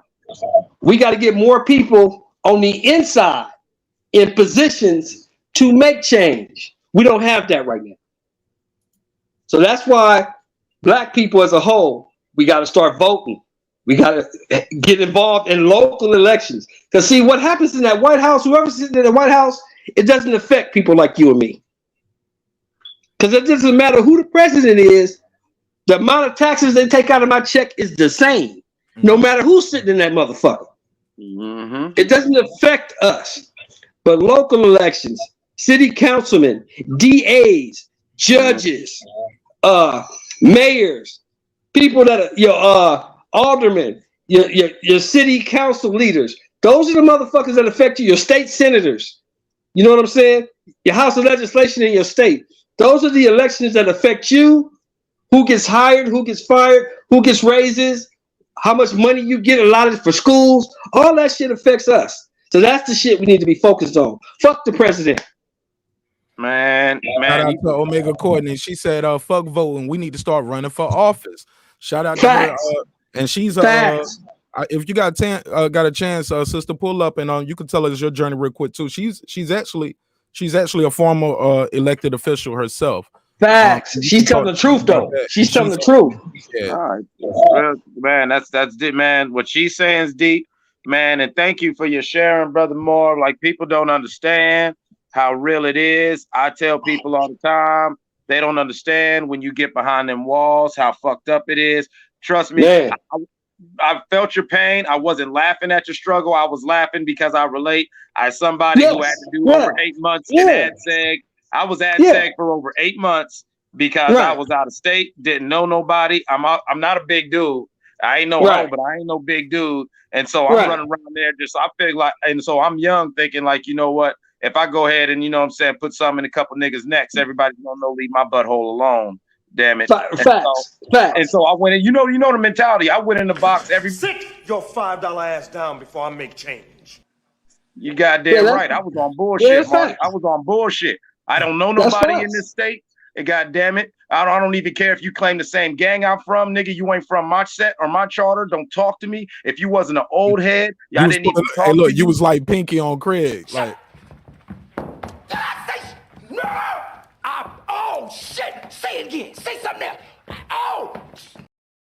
Man, I'm trying to tell you, man, I was Pokemon, man. I kept me a toothbrush. It was stupid, man. I kept me a toothbrush and goddamn telephone books wrapped around my waist. I was running around looking real stupid. And it was a more science brother from Philly by the name of George Foster who told me the same thing that guard told him. Like, bruh, do you not realize I don't give a damn how many of these white boys, Mexicans, and dumb niggas you keep stabbing and whooping on. You keep on acting up, you will not go home, and we will have fun. We will have fun with your ass and in charge your family. Hey, real quick. Real quick, brothers. We got Sister Omega Courtney in here. Very enlightened sister. Always good to have her on the show and on the channel and the panel. Sister, talk to us real quick. Tell people real briefly about your channel and how they can follow you. But more importantly, let's get to cooking up some of this good conversation. I'm sure you got something great to add to it. Because I like how you doing, sister? Hey, hi, peace to the chat, peace to the panel, gentlemen. Yes, Mark, when I tell you, brother, this woke me up. I'm waiting for my dude to get off of work. We talk like when he gets off of work, I'm like falling asleep. I'm like, I'm not gonna be up when he calls. And I'm like, this woke me up. So I'm definitely keyed up, man. Brother Shelton, hearts out to you. You know, you're spitting straight facts. But listen, the thing of it is that there's layers to this. So as Mark said, you know, a little bit about me. So I come from a family of politicians. My grandmother was the first female mayor of Daytona Beach, female and a black mayor of Daytona Beach. And actually right now she's still the only female ever to be elected mayor of Daytona Beach. So she's gone from this earth, but she still holds that. She was undefeated, never lost an election, 2-time commissioner, 2-time mayor. I held office as an elected official in Coconut Grove, Miami, Florida. I was the youngest elected council member on a council of 9. And, congratulations. Thank you. I resigned to move back up here to Atlanta. So, and so, yeah, a lot of people, they always ask, you know, well, oh my gosh, that was just such a good seat. Why'd you do that? Why'd you do that? And I said, you know what, man, those seats are nothing without the support, you know, because at the end of the day, I was a single mother on the dais. And I always tell people that there is nothing more lonelier than a single woman on a dais, because you're up there in the middle of like a council. And, you know, when I go home, I got to put on mom duty. I can't be sitting up just looking at resolutions all night. Like, I need support. And so, you know, the community, they're all working. So when you said that that's the only thing that we're bred to do is just be subservient to the power structure. When I tell you, I almost like yelped, like, this is it. And, you know, there were so many people that said, oh, you know, I'd be like, well, we're talking about this tonight. They're changing this zone. They're changing this school zone. You know, can you come to the meeting tonight? Because other than that, I'm the only person literally sitting on that. I was one of 4 other Black people, no, 3 actually. And then on top of that, I'm the youngest. Like, they don't give a fuck about no young families on there, young Black families at that. And the you know, community would be like, oh, I gotta work. They have to, you know, like, where are you working? I remember it was this one sister, I offered to pay, she worked at McDonald's. I said, I'll pay your, you know, how many hours you got, I'll pay you. I'll pay it. Oh, nah, because I need my, I need to keep this job. Like I just can't take off like that. And Right. this is where we get stuck with. This is where we get stuck, and we don't realize how significant that is because we're such in the grind going to the day to day. Once I said I got I got elected with almost 1,000 votes, but when it came to it, I couldn't even get 3 people out of those meetings at City Hall. This is Facts. this is where we are. But the retired people could come, but our Right. young families, no, they're working, and especially if they were young and single, forget about it. They Man. they couldn't even make PTA meetings at the school, let alone come to City Hall meetings. It just always seemed like too much. But I tell you what, they could make Saturdays, the Pop Warner games. They could make that. They could Hey, make Sheldon, I'm that. gonna mute your mic real quick, man. You got a lot of background noise over her, real quick, brother. I'm sorry, Yeah, but I'm in LA. That's the helicopter, bro. oh, okay, yeah. But I know you there though. I get it. But it was a lot going on, man. Be safe over there. Go ahead, sister. Sorry to interrupt. Oh, no problem. Yeah, so they can make the Pop Warner games. Like our priorities are just so fucked up that the only thing that we can focus on is how to entertain ourselves and how to escape. But that's it. Educate ourselves. Nah, we don't have time to sit still to go to these summits, to do conferences, that sort of thing. And at the end of the day, too, we just become a slave to the dollar. We'll do anything when somebody's just paying us to do it. I saw that continuously happen. People would tell me they couldn't come to a city hall meeting or what have you, or they couldn't come to a council meeting, or they couldn't come to a roundup where I would specifically take another day before or after a city hall, council meeting, just to let the community know, hey, this is what we talked about. And they would be like, oh, I slept in or I couldn't come. But then, let it be a turkey giveaway or a Christmas tree giveaway, and they would be right there. They would be at a toy drive right there. So Facts. we really it is a sad state in a lot of instances, but I tell you the best thing that we can do is literally start to just divinely align, is what I call it. Find your tribe and just work hard with them. Develop your businesses. Literally, Black people, we could keep each other afloat with our small businesses if we just supported one another. I That's a saw fact. that. That's I a saw that fact. firsthand when COVID started in Coconut Grove. When COVID started, like these white businesses got together because so on the west side was like the black side of the grove. On the other side with the North Grove, East Grove was the white people, the white businesses. When COVID hit, I'm talking about they didn't wait a day. They started organizing their little meetings. Oh, we have to unload some product. Can we deliver through your store? Yeah, they were helping each other. The 2 little Black businesses that we did have, they were shut before the moratorium even happened. They were shut because they didn't want to communicate with one another. They don't want to let each other know that they don't want to show their vulnerabilities. They don't want to show their hand. And that's the same way we have consistently lost property also. So Oh man. How I am, Mark. I can talk about this stuff all night, but Hey, I'm look. gonna let the brothers have it. I'm gonna stay on the panel though, because like I said, I'm waiting for my dude to Hey, I put got a me up. question for you though. Well, Yeah, before I do that, do anybody have a question for her? Because, like I said, you put something interesting in the chat. You said, "Fuck voting. We need to start running for running. office." So I Yeah, believe, so you believe fundamental change is gonna come from us joining police departments, joining. Mike. I don't know if that's you or what, man, but it's moving around. It's messing with me while I'm talking, my brother. I'm sorry. Um, but like fundamental change is gonna come from us being in the system. Is what you mean?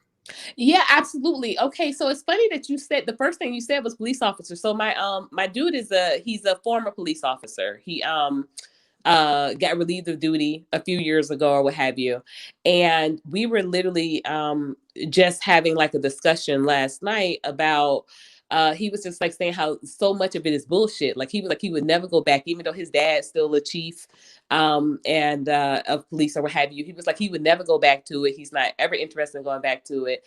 But when I say run, I mean like it was specifically those positions that the gentleman named, like the people that, like, in some places, in some counties, in some states, you don't have to have gone to law school to become a judge. That's an elected position. You can literally just run to be a judge, you know? And this is where we have to start really knowing. Alabama just had, a crucial election where, it was anytime you see a nonpartisan election, eat that shit up. A nonpartisan means that you don't have to declare if you're the Republican or Democrat or what have you. You don't have to be anything to run for office. And these are some things, like I said, we need to start really pouring into one another and getting ahead of this curve, because there are certain things that we think that, oh, you have to have this, you have to have this degree. You know what? I do a career day, or I used to do, in Miami every year. And literally, like 80-90% of students, when I would go to career days, and I'm talking about I would go high schools, middle schools, elementary schools, they all thought you had to have a college degree to run for office. This is what they think. So, it's just a lot of misinformation, and it's the misinformation that benefits everyone else but us. But us. Wow. So we've got to stop being stupid with this, man. We got to stop being distracted by this stupid shit. We got to stop being distracted. I call it distracted and confused. Get your head out of the entertainment bullshit and get your get your head in the game, because everything else is a distraction. You're talking about when this moratorium lifts in June, we are at risk. 1.3 million Black people are going to be up for eviction. 1.3 million Black people. And when you talk about 1.3 million Black people, but you talk about the fact that our name is literally on landies. Chief Janice from here talks about it often. She just had a big show about it yesterday. Like, why are you running around figuring out how you gonna pay mortgage and rent when your name is on motherfucking acres? Acres. All types of land all over the United States. Three times as much land mass is our name on. Because remember, when slavery happened, property couldn't own property, and we were considered property. We ain't property no more, motherfuckers. We ain't property. So your name is on foreclosed property. Your name is on land deeds. Your name is on estates. But you trying to figure out how you gonna get on Section 8. Fuck that, man. I'm gonna say something, man. I don't want to sound like a Debbie Downer, but I'm gonna say something that's not popular, but fuck it, I'm gonna say it, man. Look, I don't think we shouldn't. I agree, we should do those things, but unfortunately, we live in a racist ass country. It's built off racism. If you was to take racism out of the fabric of America, you'll be left with some dental floss, my nigga. Like, it's all gone. You get what I'm saying? Everything is gone. So whenever Black people, from what I've seen, are independent, whenever Black people mobilize, whenever Black people unify, two things happen. One, you have people who on the inside saying, you messing it up for us, man. Why you just can't go along to get along? Be a good boy, I guess, right? You have that. Another thing that happens is white people lose their mind. They'll burn the shit down before they let you have it. They'll change the law. If Black people was making billions and trillions off of lemonade, they'll say it's illegal to grow lemon trees now. And on that note, Mark, like look at the Panthers. And look at Greenwood. Thank you, Mark. Why do we have gun laws? The Black Panthers. It was legal for them to carry guns. They stormed the Capitol building of California when Reagan was governor. And they said, oh, wait a minute. We can't charge these niggas for having guns. Well, we're going to charge them for coming onto the Senate floor. And then guess what? We're going to change these gun laws. Straight like that. Look at Greenwood. Look at Greenwood. They burnt this shit down, bro. From planes. They National Guards was in there killing folks too. The police broke into pawn shops, gave white citizens weapons and said, get a gun and go get a nigga. Yep. The Tulsa experience and that Greenwood shit is so traumatic. And it happened in Philadelphia too. Yeah. Right. And it happened in Rosewood 2 years after that. We're about to approach Rosewood. I'm a direct descendant of, in that bullshit movie they made about it, them kids who were thrown on the train. Yeah. That's how my family ended up in Ohio. Mark knows I'm Seminole and Haitian. That's why I Yeah. don't fuck with Florida so We're much. That's approaching the all my 100 family year down there. anniversary of the massacre at Greenwood. See, the papers like to call it a riot, but that was a massacre. that would imply that it's unrest on both sides, but that's not true if you know your history. This it was a massacre, it was a murder, it was looting of wealth in blacks, man. Black people had 2 newspapers, taxi companies, hotels, restaurants, everything, and they just burnt it down. They blew it up. No, the government didn't step in and help them. These folks lived in tents. Everything they had, the bodies were thrown in mass graves. We still don't even know how many people were murdered because we're still finding them. It was first. They only talked about 2 white people being killed in the midst of all of this, but it was 20 or 30 blacks. Then it was maybe 100. Now here in 2021, we know it's well over 300. Over. They have put they've done graphs and they've seen inconsistencies in soils, so they know something is there. The city, and it took what, to 1997 for the city to put a commission together to see what happened. It took 2013 for them to say, okay, we're going to try to find some of these bodies. I mean, shit. And now, and then what? Hold on, let me land this plane. I'll be done. I'm sorry. I know if I'm talking too long. You good. But they found the bodies now, what they assumed to be there. But now the city don't want to excavate it. So what was the whole point of taking everybody through this song and dance in 2013, saying, "Hey, let's find it. Let's see what's going on." Now we find it, and you don't want to excavate it and do. Well, it might cost the city too much money. So y'all just want the appearance of doing the right thing. And I think there's some bullshit, man. Like I said, a lot of these politicians are bought off. But we need to change those election laws too.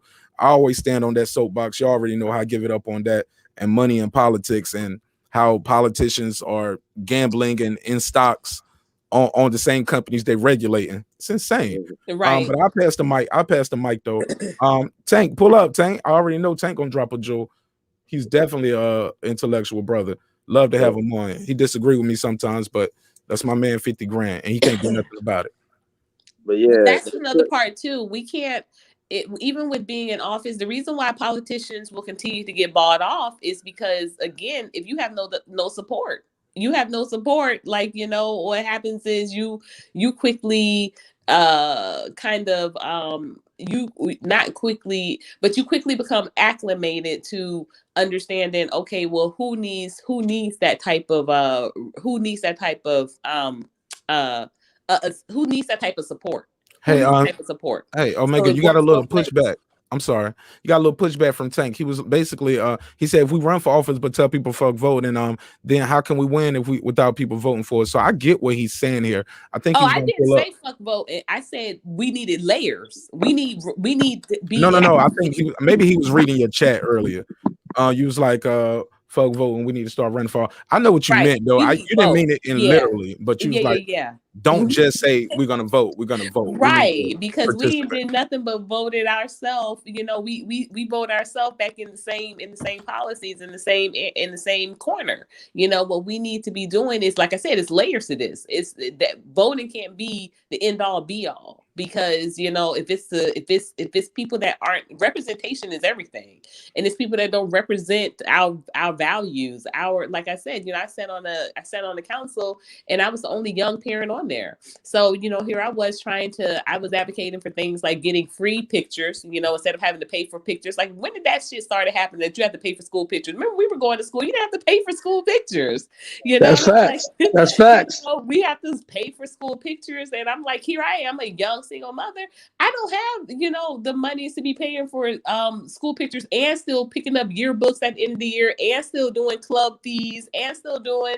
So I'm just like, you know, let's not do that. And that council was like, well, I don't see the big deal. They don't see the fucking big deal because they don't have nobody going to school, and they don't have anybody, you know, they don't have to deal with those issues. They're all retired, or they don't have children, you know. So you know, when we talking about voting, it has to be someone that represents our interests. And like I said, until we purely, you know, even here, since I've gotten here to Atlanta, so many people have asked me, you know, oh my gosh, you know, Courtney, you know, because my sister, I have a sister in Austell. She also, you know, she's politically acclimated, and, you know, everyone's like, oh, you know, you guys should run, you should fix something to run. And I'm like, I would never do that again without support. I will not, you know, because people will carry you enough to get into office, and then they will drop your ass and leave your ass right there.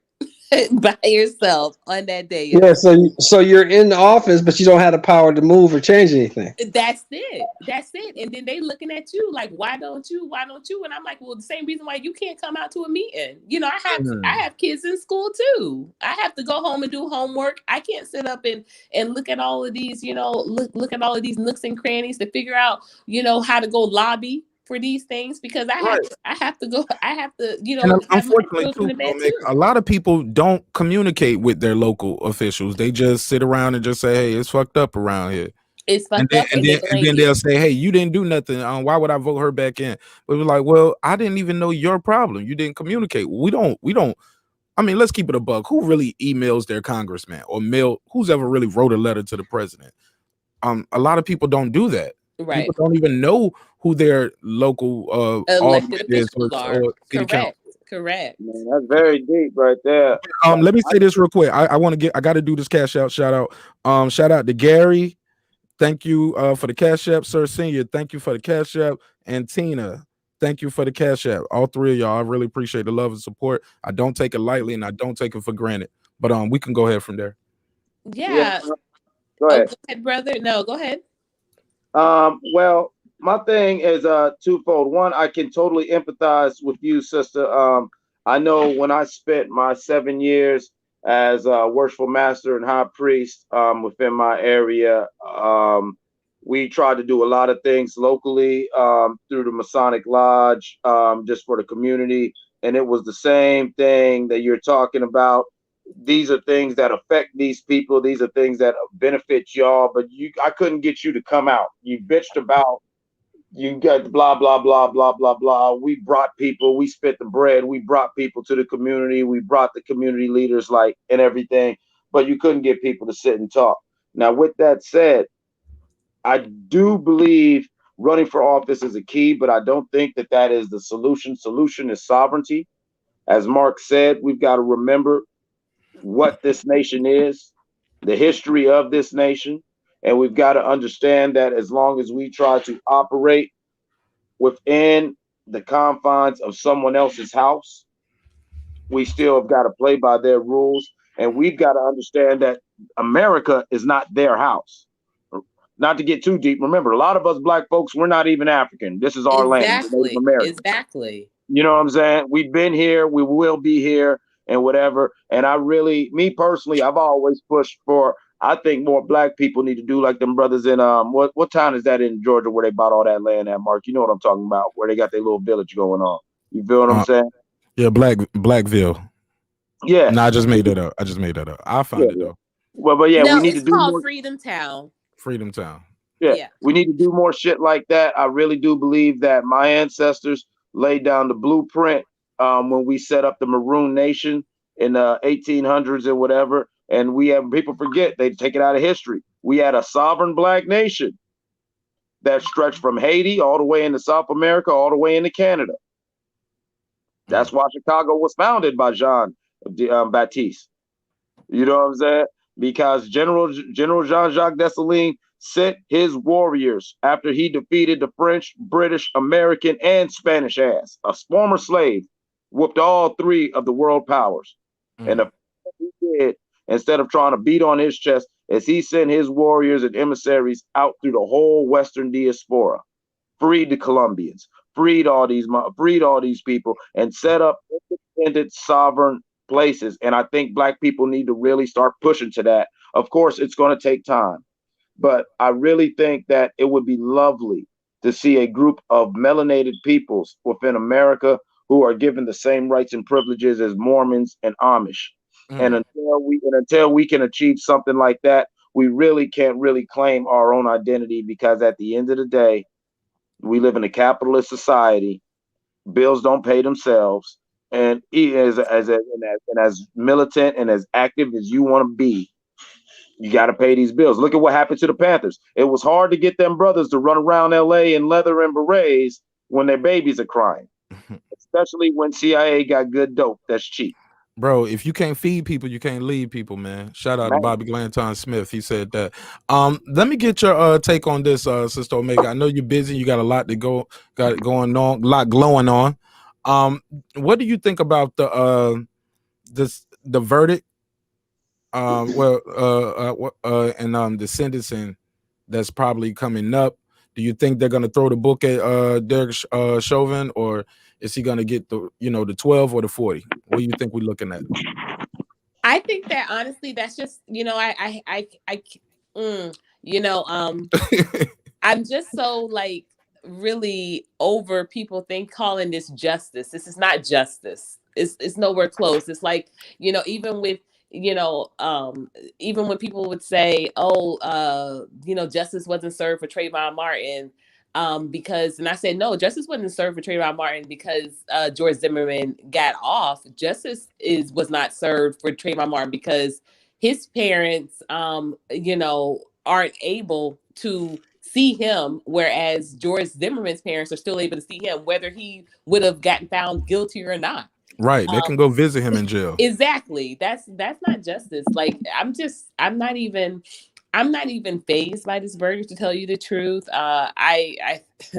I'm really not. I'm not like excited that, like I keep saying, whether a guilty verdict is not going to stop when this moratorium lifts what we're up against, to have to just really think. I mean, think about that 1.4 million people to think of that. These are families that are going to be homeless while they're ushering in immigrants. Oh no, the people, look, them big those big companies gonna swoop in and buy them, and when they swoop in and buy the house, they're gonna rent it back to you. Ain't that some bullshit?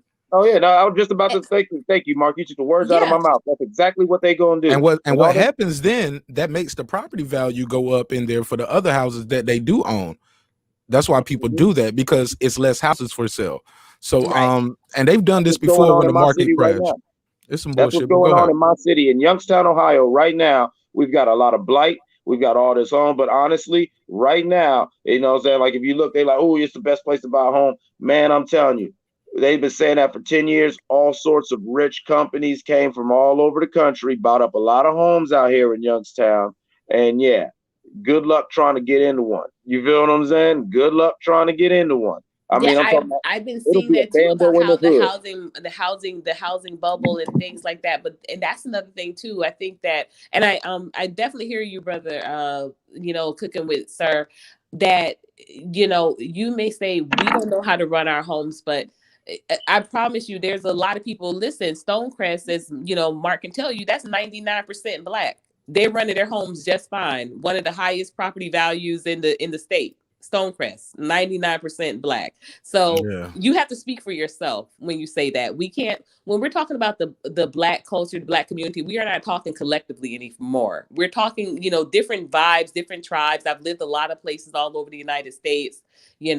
Philadelphia runs totally different from Miami. Miami runs totally different from Atlanta. Atlanta runs totally different from Daytona. Daytona runs totally different from Tempe.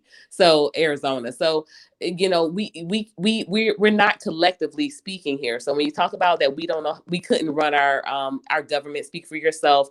I know that I'm a part of a great party, and they do support that. What you were saying as well, brother, with having a sovereign nation. The Mahali Party just put someone into office in Alabama.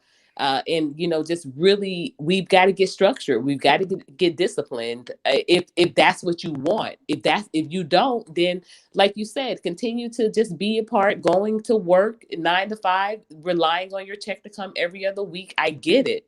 Like you said, it's hard to be militant when you got babies to feed. I get it. I have two myself, but I think, like I said, at this point in time, I'm just more interested in aligning with other people that are interested in support, in doing the networking and truly supporting one another, because it's possible. It's possible, but we, I think that not enough of us are educated or really believe in that structure, in that discipline. But that's what it takes. So.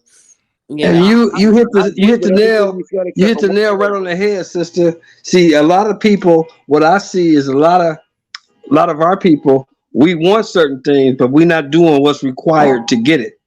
Right. So, you know what I'm saying? We want to do things that don't require much effort. We kind of want shit handed to us. You know what I'm saying? That's the condition. Just show me, just take me over here and put me in the spot, and then I'll handle the rest. No, well, see, there's certain things you got to do to get to that spot, Are you willing to do it? Oh no, that's too much. I ain't got time for all that. I just want to get there. It's And that's not how it works. Well, That's not how it works. That's what I was getting ready to say. Like, I agree with you, Sister Omega, and everything you're saying, except for one thing. I don't think it's a lack of education as much as it is a lack of discipline and follow through. Oh, One I of the said reasons, it was a lack of discipline. I yeah, said I that. know, but I think that's the main thing. Yeah, Like, and the because you reason have to why be interested to be educated, and it's that does take what we would rather be entertained. We'd rather be entertained than educated. We would rather we would rather be indulged than we don't want the medicine. We want the candy. Well, what I'm getting at basically is, I'm not talking about black people. I'm talking about humans. Like, you've got to have the follow through and discipline. Like, from my military upbringing to my history in the streets, I know that when you have real discipline and you have people really falling in line, look at like Donald Trump and his supporters. Half of them aren't educated. Half of them ain't whatever, but they can stay on code and push the line. You feel what I'm saying? When I was gang banging for a while before they broke up the leadership and broke up the management, we stayed online. I'm talking about like that scene in Malcolm X where he did his hand like this and all the brothers just came at attention and went like this and they marched off. Like, yeah, we was online. Malcolm X Day is coming up, May 19th. Get here, Atlanta. Yes, sir. Yes, sir. You know what I'm saying? And so what I've noticed, and I've commented on it since I was a teenager, when my OG started getting locked up and things started getting crazy for my set, it was like, man, we need that discipline, because nowadays you don't even have to know everything that's going on or whatnot. But like, say Marq got the plan, Marq got the platform, Marq got the vehicle. We know this. We're not educated to maybe know exactly how Marq's doing this or whatever. But black folks, we don't have that discipline enough to say, you know what, we're gonna follow Marq on this. You feel what I'm saying? All right, Marq, you got the ball, we'll block. You feel what I'm saying? We got too many damn black folks who will be like, why Marq got the ball? Why you should pass me the ball.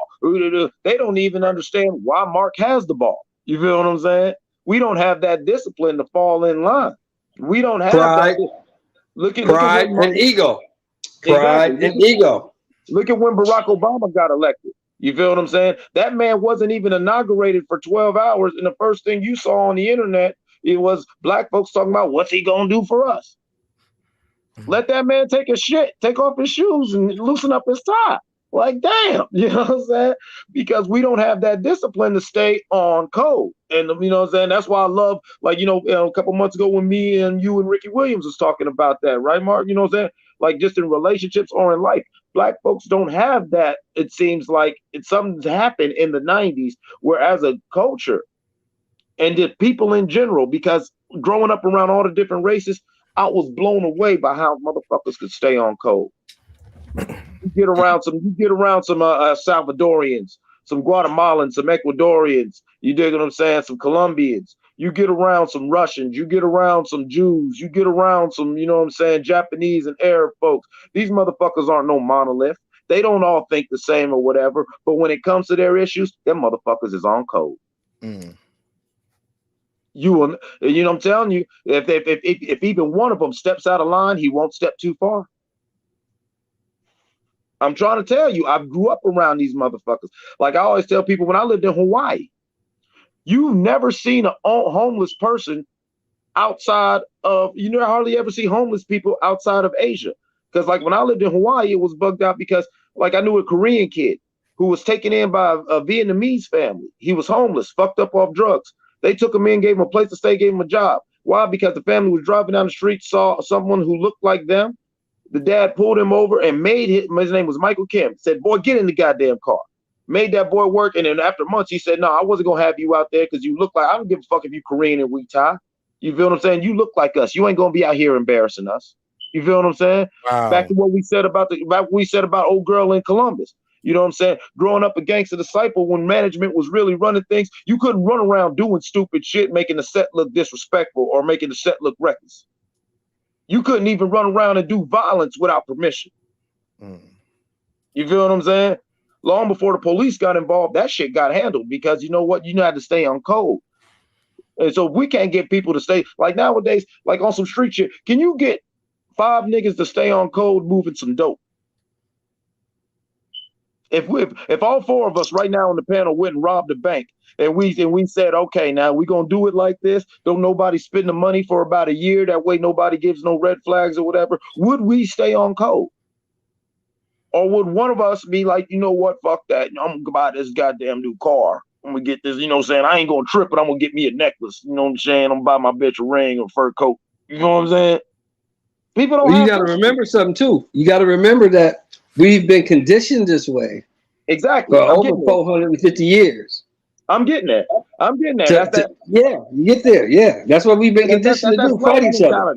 That's that slave mentality. You know what I'm saying? Yeah. Wait a minute. Why Mark read and why Mark can read instead of saying, Mark, teach me how to read. You feel? Because Mark light skin, he live in the house. Right. My black ass is out here in the field. And I'm pissed off about it. Yeah, Massa's only 3 turn nights because he's fucking on her, not understanding that she don't want to be fucked on by this white man. Hold on. I ain't gonna tolerate no light skin hate tonight. Leave me alone. I ain't even that light. My bad, brother. I think it's the ring light in here. It's making me brighter than I appear. But look. Yes, sir. Got the lineup looking crispy though. Yo, I appreciate it, man. My boy did his thing, man. I ain't gonna say his name unless he go offer discounts on my cuts going forward. Facts. But yeah, they conditioned us to separate. You know what I'm saying? The light-skinned brothers in the house, the dark-skinned brothers in the field. Oh yeah, well, you can't be out there associating with them. You got to stay up here in the house, because we all good niggas up here. We got good foods and we eat good and master, we sick and all that old garbage. And we've been conditioned like that. I can remember my grandmother telling me you can't trust a motherfucker if you too black. I mean, what kind of shit is that? But that's what my grandmother was born in 1916. Her parents were slaves, so that's what she knew. So she taught me what she knew. It took for me to get grown to realize, or to go to the penitentiary to realize that all the shit that I had learned from the neighborhood, from the homies, all this bullshit was garbage. It was all bullshit. But I had to see it to realize it, because that's all I knew. Like the old saying goes, children don't do what you tell them to do. They do what they see. Mm-hmm. And if all you see is chaos and bullshit, how do you think your life is going to turn out? If all your life, all you've seen is chaos and bullshit. Like the little girl that just got killed in Ohio. Yeah, that's why do you think she was in the foster home? Because probably all of her young life, she's been around chaos and bullshit. So she thinks that shit is normal. And we've normalized the fuckery to this sort of way where, well, say you get an elected official like when Sister Omega was in office, you feel what I'm saying? No disrespect to you, Queen, but you had a lot of people like, man, what this bitch talking about? She can't whatever, not understanding that she's in the struggle lightly down. Let's trade lightly down. He's not saying that to you directly, but I get it. People are hating. Oh no! Yeah, I got to defend the sister up here. People were. That's why. That's what I'm saying. That's what it is. And he was right on point when he man. Thinking about they're like, well, what is she doing up there? She ain't doing shit. Right. Yeah. She too young. She don't know what the fuck she doing. She too young. She don't know what the fuck she doing. Exactly. That's why I said it like that. That's why I said it like that. I get it, but we had somebody up here before that was very disrespectful though, and I didn't mean people emailed me about that and said, "Hey man, when you got a woman on that panel, you better defend her. Like that's your sister or your mother or your wife. You know what I'm saying? That's what you're supposed to do, brother. And I wasn't always like that. I'll be passive. I'll be like, shit, free smoke, nigga. Y'all just talking how y'all want to talk. It's like y'all on the internet anyway. It ain't like he in front of you about to do nothing. But I can't never have that appearance again on my show like that. I don't ever want to seem like I just allow that, especially towards a woman.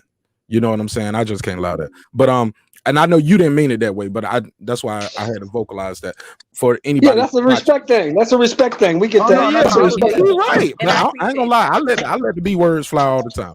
You know Yeah, what I'm saying? but But yeah, exactly. And I appreciate you saying that. But yeah, he's exactly right. Like that is the way people would treat me. And it was like when I was like, okay, well, I was resigning and leaving. Like I did that within 2 weeks. You know, I wrote my little resignation letter and I left. And people were like contacting me. One lady contacted me and she was just like, oh my gosh, I can't believe you left. Da, da, da, da. And I'm like, for the 2 years that I served of that 4-year term, you literally never made not one meeting.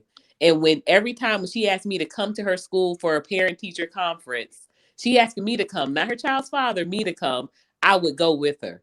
I would go with her. And so, but that's it. Like, you know, they only it's only it's a very short line of that respect. And instead of being like, okay, this is what this person can do, this is how we can work together, it's excuses.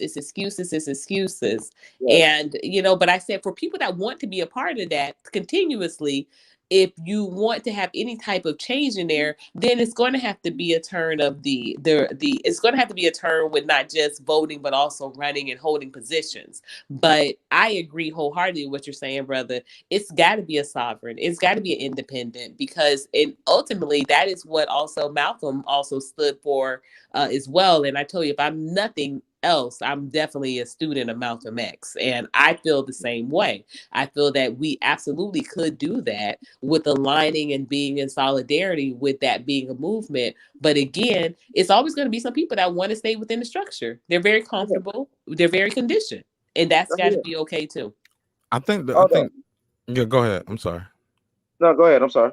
No, I just wanted to say, you guys been cooking, man. And I think a couple things stood out to me the most tonight. My man said, Mike, you said something dope. You said, we have normalized the fuckery and the bullshit. My man Shelton said two things. What was the last thing you said? What in chaos? Bullshit and chaos. Bullshit and chaos. Chaos and bullshit. You're conditioned to live in chaos and bullshit. And the other thing you said I thought was dope was pride and ego. And you were talking about how that sent you to the penitentiary. And all I was telling somebody, it was an episode I had Ricky on. I can't remember who else I had up here, or maybe Ricky was in the chat, but I remember we was trading conversation. And I said it, and I'm gonna say it again. The graveyard and the penitentiary is full of pride and ego. Let me say it again for the people in the back. The graveyard and the prison is full of people who had a little too much pride and ego sometimes. So you gotta be careful how we move. We gotta definitely protect our kids. I don't care what it takes, man. You gotta protect your children. You cannot be like this uncle out here in Ohio and participate in the bullshit. Now you out there fighting with the kids too. You on camera kicking a kid right before your instead of grabbing your loved one, you're participating in the chaos and bullshit, and you're normalizing the fuckery. Yep. And maybe it was pride, maybe it was ego, but your loved one has lost their life. I want to get your thoughts on that shooting in Ohio, Miss Omega Courtney, and let me know what you think about it. It's truly unfortunate to see somebody so young who could have done anything in their life, but unfortunately their life is gone due to police guns,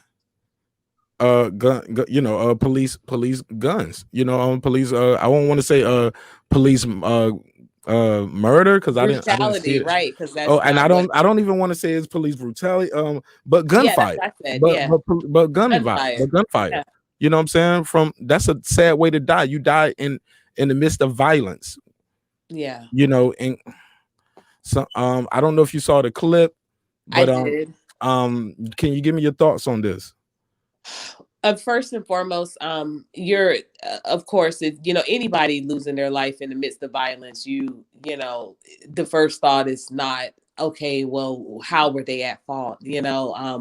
She was 16 years old, and my daughter, God willing, making it to Saturday will be 14. And so, and I've always been, an advocate for youth. My grandmother used to have a saying, she always used to say that youth is wasted on the young.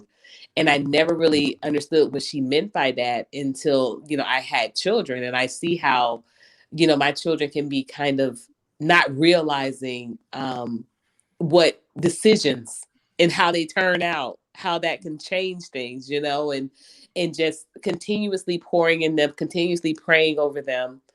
At first, of course, like everyone else, I think, when we saw that this situation happened within an hour of this verdict, it was like, oh my gosh, we're just never gonna, catch a break. This is what it is. Like I said, at this point, even with myself, just not to sound callous or dismissive, but at this point, I'm seeing all of this as a distraction. But at the same time, too, when I saw, okay, wow, this girl was 16 and she was defending herself, and these girls were coming there to fight her, and she had her knife, and or she had gotten a knife, a steak knife, and I was just catching little bit of blurbs here and there. But then when I saw the video, and it's actually interesting also that to be having this discussion right now, because even yesterday I was talking to someone about this same topic, talking about the verdict and talking about the shooting with the young lady, and 4 times in the chest, I believe. And he said the same thing. He said, well, I'm not going to be quick to judge right now, because I think that's kind of where we continue to falter, where we immediately jump on this situation. But he was saying, hey, his stepfather was an officer, and of course, as my nephew recently resigned. He was a detective here in Atlanta, and my significant other is a former police officer. And so I get it. From what I saw from the clip, I saw Aries Spears also, what he said, and I've been seeing, a couple of people come out and they're, they're sharing their sentiments. I just will go back to saying this, I just wouldn't have wanted my child to be on either side of that. That's just honest to God goodness, I wouldn't have wanted my child to be facing the knife from her. And I wouldn't have wanted my child to be wielding a knife either. It's just and that's another part too. When I say our youth, you all, for real, our youth are they are really lost. They are really lost. Because we're raising, we're a lot of us, I won't say we're all, because like I said, I'm finding my own tribes to align with, but I'm seeing more and more that our parents, the parenting is just, it's not even an interest. It's not even an interest, like you said, the uncle was out there, fighting, kicking somebody too, we aren't taking that time, and we aren't showing that discipline. And like the brother said, our youth are not gonna, they don't listen to what we say, they watch what we do, and they emulate that. And for us to have a better generation, we've got to be a better example. And it's unfortunate. I can't call it either way. I'm not going to sit up here and say it was justified. I'm not going to sit up here, because I've seen personally officers dismantle or resolve a situation, and it weapons were drawn. But that was a different officer too. Let's be clear on that.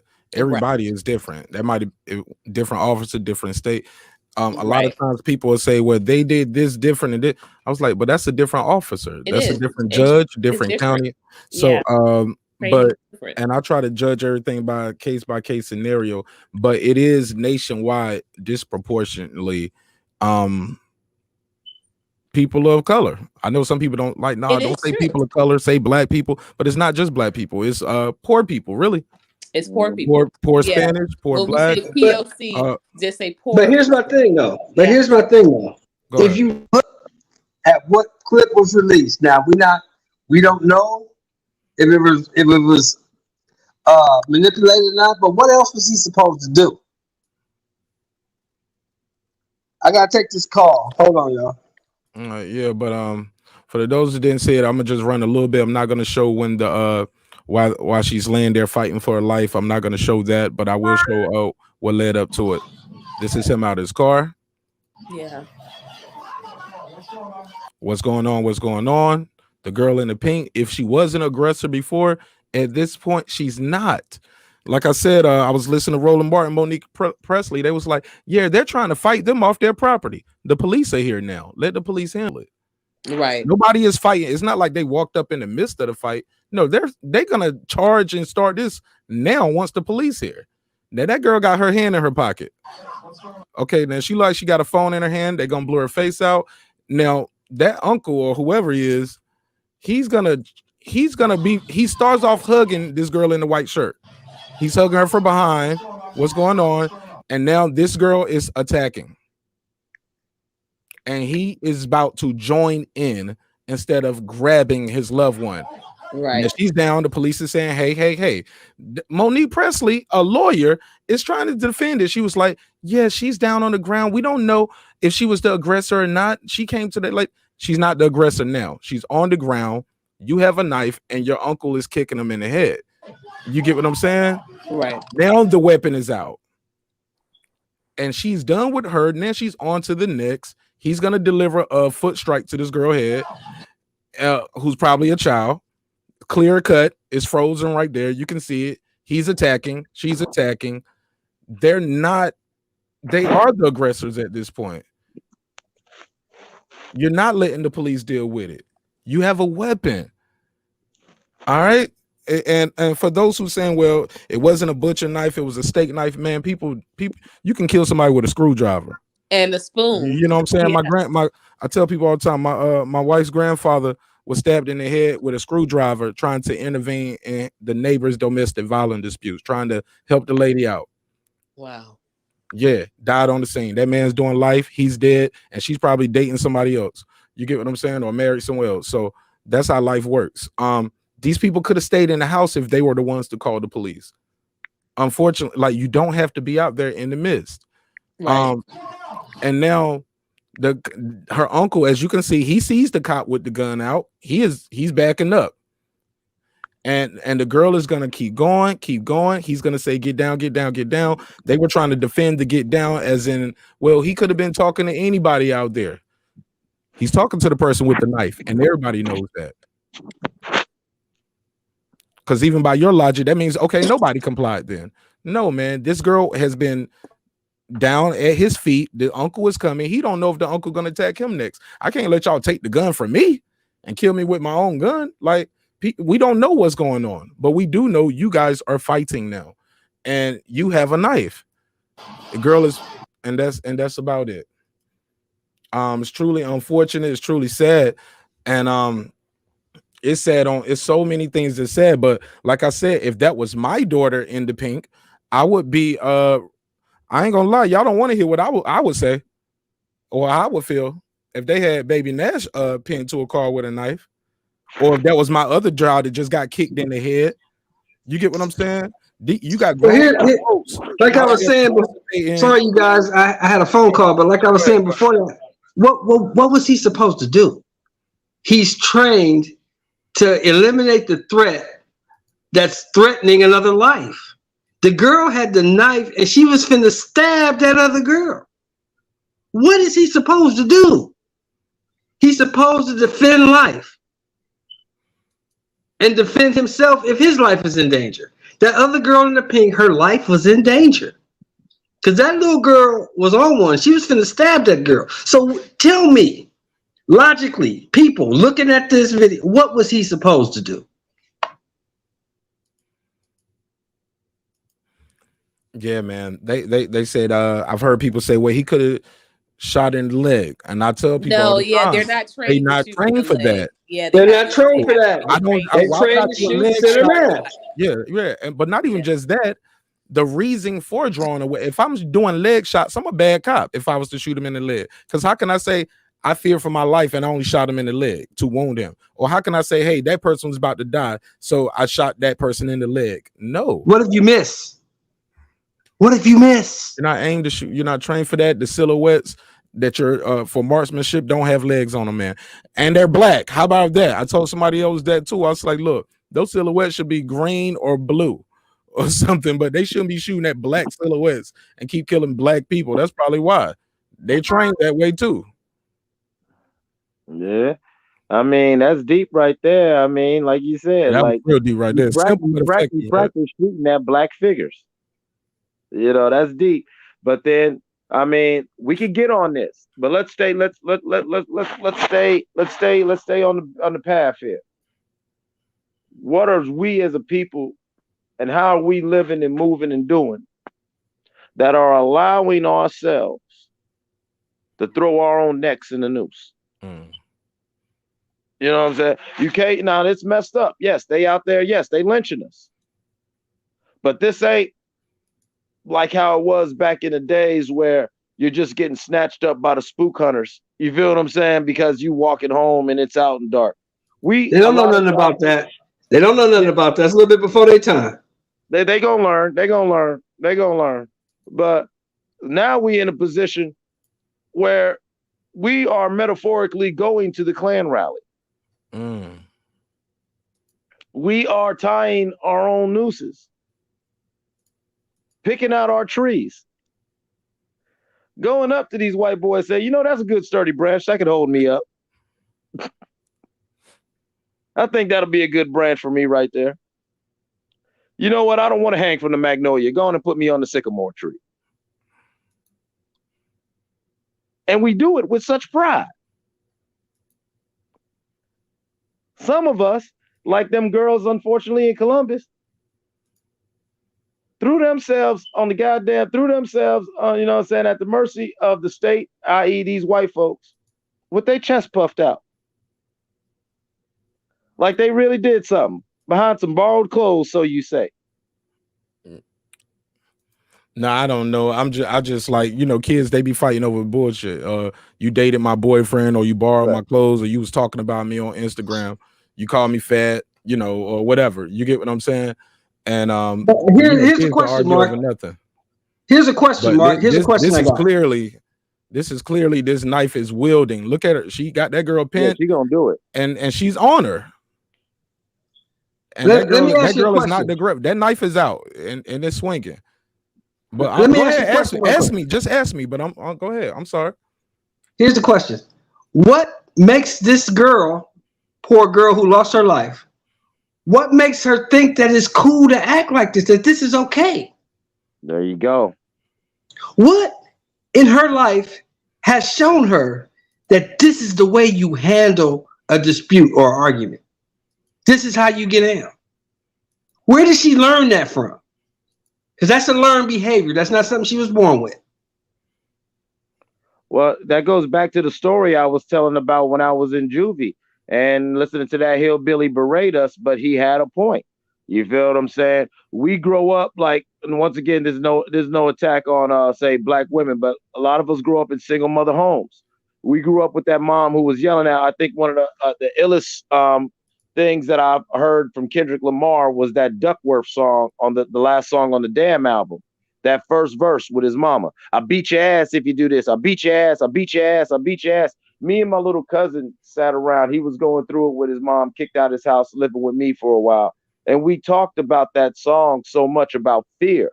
You know, that, you know what I'm saying? And how Kendrick was the very first verse, he was talking about how he got introduced to fear was this way that we raise our children, which are us imitating behaviors that we learn from the overseers and master, where everything is always, boy, get out, I can whoop your motherfucking ass. I whoop your ass. I whoop your ass. I whoop your ass. And you wonder why when you put that little motherfucker in school, the first time somebody takes his crown or the first time somebody doesn't agree with him, I whoop your ass. I whoop your ass. You feel what I'm saying? We, as parents, not just black folks in our whole culture, but you know what I'm saying? I can only speak to us as a people. But as humans, we've got to stop that. My son's 14 years old, and so far I'm proud to say I haven't had to put my hands on his ass yet. You feel what I'm saying? Why? Because ever since that boy was in diapers, I've always just talked to him. I let him know when he's fucking up. I let him know that I still love him, I'm support him, but I let him know that he's got to get shit right. You know what I'm saying? When he's out of line, I don't have to get crazy and start threatening and doing all like that. And the reason why is because I speak of often, I grew up violently, and I had to sit down in a concrete room. I had to be ADSEG 23-1 for over 8 months for the first time in my life, I thought about how I do things and why I do it like that. You dig what I'm saying? That's a damn shame. Like we've talked about, Marq, how many motherfucking black, brown, whatever, poor people, not just men, women too, don't even know to get up early in the morning and make their bed until they went to prison or the military and had to have some honky yell at them. Hey man, I need y'all to smash them lights on the way into the room too, because I see new people coming in. The lights ain't really changing. I need y'all to do that for me. I really appreciate it. Shit, even if you hit the thumbs down, I definitely need y'all to do that for me. But some people didn't know how to make their bed and do some of those things until they joined the military, or joined the prison, which is truly unfortunate. Like homes are broken, and it's not just a black thing. It's not just a white thing. It's a poverty thing. It's an economics thing. It's about opportunities. It's about certain people who are in power, who are bought off, like I said, but also they're happy with seeing the status quo remain the same. And yeah, I played the clip earlier about Nancy Pelosi. Thank you, George Floyd, for sacrificing your life for justice. The man Wasn't did that not some sacrifice. bullshit? He didn't sacrifice his life for justice, Nancy. He didn't plan on that. That wasn't his plan. That wasn't a sacrifice. That was a murder. So I'm sitting there listening. I'm like, you still don't get it. You still don't get it. Well, no, she gets it, but you got to understand, like I said, the convoluted conversation. You see how she took that man's death, the suffering, and the whole experience as a nation we are experiencing still right now. And what did she do? She couldn't wait to goddamn put it in a bottle and use it for her narrative. And she's going to frame it that way. Trust me, the Republicans are going to frame it that way because it's easy to frame it in some sort of narrative than to actually talk about it. And let me say this too to the chat. Love a hate or rolling with the punches, my G. He can't just shoot in the air, yo. You said something like you would have just shot in the air as a police officer. You definitely would have lost your job just coming out there busting in the air. Yeah, you can't just bust in the air to break up a fight like that. No, you got to do a report of why you fired your weapon, and you can't just say, yeah, they was fighting. I wanted to, shock them and disperse them. Use your voice. Get in there and physically separate them. That's what they're going to tell you. Hey, if they resist, okay, tell people they're going to go to jail. Use your taser. Call for backup. But you don't just start busting the gun in the air. Nah. You can't do that. There was actually a cop from my city who lost his badge for that same dumb shit. Absolutely. You can't just bust your gun in the air.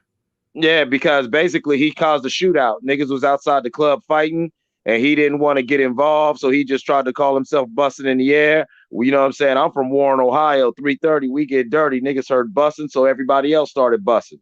And so when the story came down, it was like, yeah, that cop started the shootout. Because if you was going to be shooting, you should have came and stopped the fight, shot whoever the aggressor was or take niggas to jail or whatever. You shooting in the air. Now this crowd just here shooting, and the type of crowd of the people in this city, this is a city where people shoot back. You feel what I'm saying? Like, we're not even trying to sound tough. Where I'm from, you know what I'm saying? Most cats, when they hear shooting, they don't duck and run. They duck and return fire. You think I'm cat? Hey, my son right here. Hey, what do they do up here in Youngstown when we hear shooting? I'm trying to tell you. 4th of July and New Year's gets crazy out here, bro. 4th of July gets crazy because the cats will get out in their yard and start busting, and you'll catch somebody like, oh yeah, like for real. It's dummy. The fuckery is real. I just can't believe, Marq, that you said Roland Martin was trying to spin this. That just really amazes me.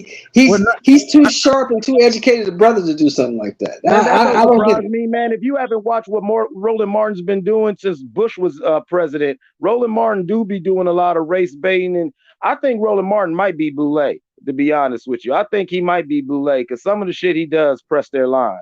Where you know what I'm saying, he likes to he talks that black empowerment shit, but he wants us framed in a certain narrative.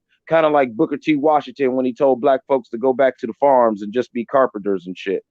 Look, man, like I said, man, I feel like here's the deal. You have some people that call it stand on code. I call it calling balls and strikes. You know what I'm saying? It's either foul or straight. You know what I'm saying? Like I'm not gonna switch it up just because she was 15. I'm not gonna switch it up just because she was a girl, somebody's daughter, and I have a daughter. It's unfortunate. However, she was in the wrong. The young lady was in the wrong. Look, I'm not gonna tell you people are doing right things when they're doing wrong things just to say I agree with them and I support them. Same thing when I had the issue with some people about President Obama. I disagree with him fundamentally on certain things, supported him, but I'm not going to tell you he's doing things right when he's doing things wrong just so I can say I support him. No, he got my vote, but I don't like some of these policies, and that's okay. Like far as how he made the Bush tax cuts damn near permanent. You get what I'm saying? Like just a lot of things. Like he was trying to go along to get along. He wanted too much bipartisan, but I was still young then, and I was still learning about politicians and who were his donors. He said, "Hey, we won't change," but a lot of those people in his cabinet were Goldman Sachs. You get what I'm saying? You put the bankers back in business. Even the thing here with Biden is like disappointed with some of the decisions he's making right now, but I truly despise Donald Trump in every bit of it, but like this young lady right here was in the wrong. So that thing with the Roland Martin, it seems like he wants to justify this, make excuses for this. Like he was like, it wasn't a butcher knife, it was a steak knife. Brother, come on, brother. Let's be real, man. Like, stop playing. Because on the flip side of that same coin, I said this earlier, I took it to a extreme. Let's say it was a white cop, it was a white girl with a knife, and the cop didn't shoot, and that person is attacking somebody like Beyonce. You be like, y'all should have shot her. Y'all let her stab Beyonce. No, we tased her. We was trying to tase her to get her off of him. Nah, y'all should have shot her. Like, the knife is an imminent threat, and y'all don't want to say that now. They were talking about the girl being on the ground. They was like, well, we don't know if she was the aggressor or not. We know what we see on this camera. Same thing with George Floyd. Yeah, use your eyes. Just how simple that was at certain things. This is almost kind of as simple to me. I know it might be an unpopular opinion, but you can't charge people with a knife. No, you just can't. In front of the police. Well, you know, like he's trying to make it fit a narrative. And think nothing is gonna happen. You see what's going on. You saw they was alive 2 weeks ago, so they know what happened with Dante Wright just trying to get back in the car. The thing is, nobody ever thinks it's gonna be them. Right, and that's what I'm talking about. That's what I'm talking about. We got this whole thing going on where consequences are very real, especially for Black Americans. But it seems like Black Americans are the most apathetic and unconcerned with the consequences, even though they are always at the highest risk for us, especially in interacting with police. You know, yeah. You know what I'm saying? Let's say you grew up in the suburbs and you got a lot of white friends. Yeah, Connor and Chad can say, hey, what the fuck you pull me over for, man? What the fuck? You know, blah, blah, blah, and do all that shit. He can do that. Connor can do that. You're going to get your ass beat. Thank you. Well, that's why I was laughing. Like I said, like I was saying to brother Moore, I wasn't trying to laugh at his struggle and pain, but I was laughing because that brought back memories of them. I'm talking about, hey, you know what I'm talking about, brother Moore? I'm talking about damn near an 18-hour ass whooping, fucking with them guards. You know what I'm saying? Yeah. Like, and you brought it on yourself. And I brought it on myself. Yeah, motherfuckers would be sitting there talking about, man, damn, you mean you was in there, you was beating up them guards? I'm like, listen. You don't win when you fight the police, okay? Hold up, man. Let me address this real quick. Rolling with the punches. What you said, she was in the wrong, but she shouldn't have died. What was he supposed to do? You don't know the range of the taser from there. Like, you don't know if it's gonna be effective, because whatever you do, it needs to be effective right now, real quick. The knife is wielding. It's not like she's running to the girl. She has her pinned to the car. She's on her. Yeah, so what would you have done? Hey, look, the uncle is there to somebody. Like, what do you think? What should he have done? Please tell me that. Please tell me that. I know some people ain't gonna like it, man, but I gotta keep it a buck with y'all, man. I would be remiss if I didn't. It's not a popular opinion, but that is my honest opinion. The same thing I saw with murder with George Floyd. I saw this young lady right here risking it all to prove a point. Like, I'm gonna teach y'all not to come over here messing with me no more. You know what I'm saying? Stop playing with me. And she definitely looked like she outweighed the girl she had pinned to the car. There's no way to look at that girl until she's only 15. That man was a grown man out there kicking the girl in the head. Like, the stuff is happening that quick. It happened in what, like 20 seconds, 16 seconds? That's not quick, man. Like, look, we definitely need police reform. Citizens should not be paying for cops' mistakes. Kim Potter, she dead wrong. She knew she had that weapon instead of she if she didn't know she had the weapon instead of a taser, she's unfit. Look at what we had here. She was training somebody that day. Derek Chauvin was training somebody that day. They trying to teach the rookies. This is how you deal with these niggas, man. You know what I'm saying? It's the conditioning. Well, you know what's the trip about that? If you really look at that Chauvin tape, the saddest part of the whole thing is he really didn't believe he was doing anything wrong. He really didn't. He didn't believe he was doing anything wrong. Even in the trial, he was sitting over there drawing pictures. And that's what I keep talking about his lawyer did a closing statement talking about chocolate chip cookies, y'all. Thank you. Are you kidding me? It's a convoluted conversation where everything is going to be downplayed or whatever, because it's like when we was talking about the presidents on Scott's channel, Mark, you know what I'm saying? It was like, listen, I've lived through, I was born in Carter, but I consider Reagan the first president because he was the one I really remember. Right. And whether I liked them or didn't like them, I could look at these some bitches' eyes and see that they were doing what they thought was right until Donald Trump, and you just knew you saw somebody who was just doing whatever he thought he could profit off of. You look at these cops, you look at these motherfuckers, you look at some of these people. In their mind, you are not going to convince them that they're doing anything wrong, because just as we're talking about black people, how we've been conditioned, they have been conditioned. One of the most beautiful things that happened in South Africa during the reconciliation trials was they allowed the clerk and a lot of the apartheid officials to not just be prosecuted, but also testify on behalf of the struggle, because yes, this is what they were trained to do. There's some, what I'm saying, not trying to take no onus off, racism or crooked cops and everything, but this is the status quo. And when you're black in America, you got to understand that, like me and Brother Moore was talking about our experiences being incarcerated. Like, it's sad, but when you're incarcerated, you realize that this is what they do. This is the end game. This is what the system's designed for. If you won't be a compliant, docile, submissive nigga, you're going to end up in this damn building where, you know what, since you don't want to be docile and submissive, God damn it, you fart too loud, we're going to do whatever we want to with you. And it is what it is. What did dude say in Django? What did Sam say to Django? Yeah, they're going to work you, and they're going to work you to death. And then when you can't work no more, they're going to bop you in the head and throw you down that nigga hole. Yeah, that goes back to it's a book out there you guys should read.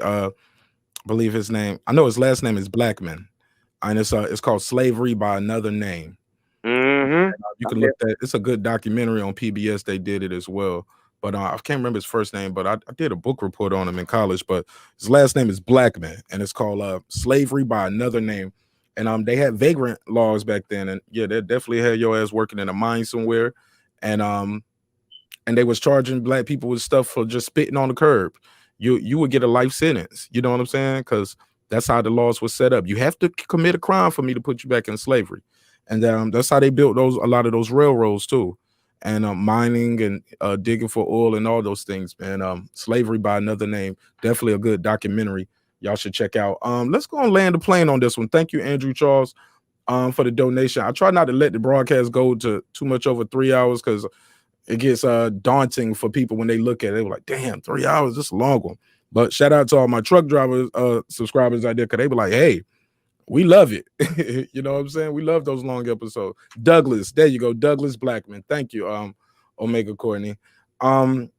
Before we get out of here too, man, Omega Courtney, you want to talk to him real quick about your Reclaim Malcolm X Day project and what's going on with that and how people can support it? Oh, thank you so much. Absolutely. Thank you so much for the opportunity to also just be engaged, because this conversation was everything. Like, I Mark, hate to end it honestly, too. Mm. absolutely, we could do, like, I would love to be a part of like panels like this, like on a consistent basis too, because this is right to the heart of it. So yeah, but just briefly, coming up on May 19th, we are celebrating Malcolm X Day. We are claiming it. We're not asking permission. Fuck your part-time, fuck your PTO, your part-time off. We are MXAF all day here in Atlanta. We are going to be celebrating here at the core located at 2857 East Point, Atlanta, the historical East Point, Atlanta. King Randall from of course, the X School for Boys will be in the building. He's Say bringing the address again. I'm sorry. I'm gonna put it in the chat real quick. 20 what? 2857 2857 Main Street Mhm. in East Point, Atlanta. Y'all down the street from me. You know I'm right here in College Park. That's what you told me. So I say, Yeah. Pull up. I've been consistent. I've been consistently hitting you. Hello, You need you to need pull to make up. sure you make it out. Absolutely. This is going to be Wednesday, May 19th. We're doing it on his birthday. No person in history has ever had an international day of reflection nor observation. No president, no leader of any kind. We are pushing a petition right now. It is available. You can look at it on my channel. My channel is Omega Courtney. There's a direct link on the community tab. Again, we have announced recently that King Randall will be joining us. He's bringing 20 of his students over to the core that Wednesday to help celebrate and lift Malcolm X's name to the heavens, of course. And we are doing this collectively. We are partnering with the Hands Off Foundation, of course, the X School for Boys, the Mahali Party, Stand Conscious Drum Circle. It's just going to be an entire day of reflection, an entire day of celebration, an entire day of appreciation. And we're going to be concluding the day with watching the movie that was referenced earlier, Malcolm X by Spike Lee, when Malcolm, he had that scene where he was guiding those men out after seeing a brother get beaten up and taken in by the police, and the chief said, and that was a real quote, that's too much power for a nigga to have. So please join us. My channel is Omega Courtney. You can check out all the information on the community tab. The trailers are up. We do have tickets still remaining. There are no more free tickets left. But we still have plenty of tickets left to enjoy the day. The all-day passes will end on next Thursday. So a week from today, there will be no more all-day passes available. Everything else will have to be at the door. We are trying to do things really, really strategically because of COVID. We want to make sure that everyone that wants to be in the building is in the building that day. So please do support Omega Courtney. Again, it's my channel. And if you want to reach out to me personally, it's groupglowup@gmail.com. Thank you so much, Mark. And I just want to say, in regards to tonight, once again, just out of this world conversation, really on point. The rest of the brothers on the panel, it was my absolute honor to just hear your information. I'm really excited to know that we do still have people that are thinking, that are articulate, that are structured, that are interested in collectively organizing and still rising. And still rising. Like, I just hate to hear brothers and sisters be just so complicit with bullshit. So thank you all. The honor was mine, sister. The honor was mine. Yeah, thank you for your service, sister. Thank you for taking time out of your night to come build with us. Thank you for taking time from your family or whatever to try to serve the community of Coconut Grove and what you're doing in Atlanta. I appreciate sisters like you. And once again, I know you know I didn't mean it, but let me paraphrase. I wasn't calling you a bitch. I was talking. No, and I You didn't know take good, it that but way. you know good, yeah, but you know good and damn well that's what them salty niggas was saying. They were, trust me, They're and trust working me. for you. Some of them they didn't even care that they were saying it behind my back either. No, they would say it. They would say it in earshot, like you said. Oh, she's Exactly, yeah. They young. be That's why I right said it there. like You that. act Young. like a little You know what a bitch white now. woman named Edith said? Well, you know what, Courtney? They don't like you. They think your butt's too big and your waist too small. A white lady told me that. Oh my. Wow. Oh Imagine my. that. Wow. Hey, hey, that's crazy. You said that. You know what a former foreman, a boss that I worked for on the oil fields once told me, because the crew that I was around, he was like, Mike, don't take this the wrong way. You're a black man. The other black men don't like it because you're not a nigger like them, and these white boys are scared to death of you. I like you, so as long as you show up for work, you'll always have a job. But you got to keep that in mind. And that's something. It's And he funny, but walked he kept away it from me. above. Like he told me, yeah, it's a sunny day, and walked away. He said, "You're a black man. The other black boys don't like you because you're not a nigger. You're not a nigger. White boys are scared of you." Yeah, they said the butt's too big, like that they can identify with, but the waist too small. They don't like it. You know, they old women. They got husbands. They don't want the husband looking. They don't want the sons looking. They don't want that. They don't want that. So, Like you would even. like you know what? Please say that, because one of the councilwoman's husbands, you know, very nice man, but he looked like Uncle Ruckus. Like literally, he looked like Uncle Ruckus. Like with the eye and everything. Yes, he did. Yes, he did. That's funny. Y'all know who was the voice of Uncle Ruckus? Who? That dark skin. Oh, y'all remember Soul Plane?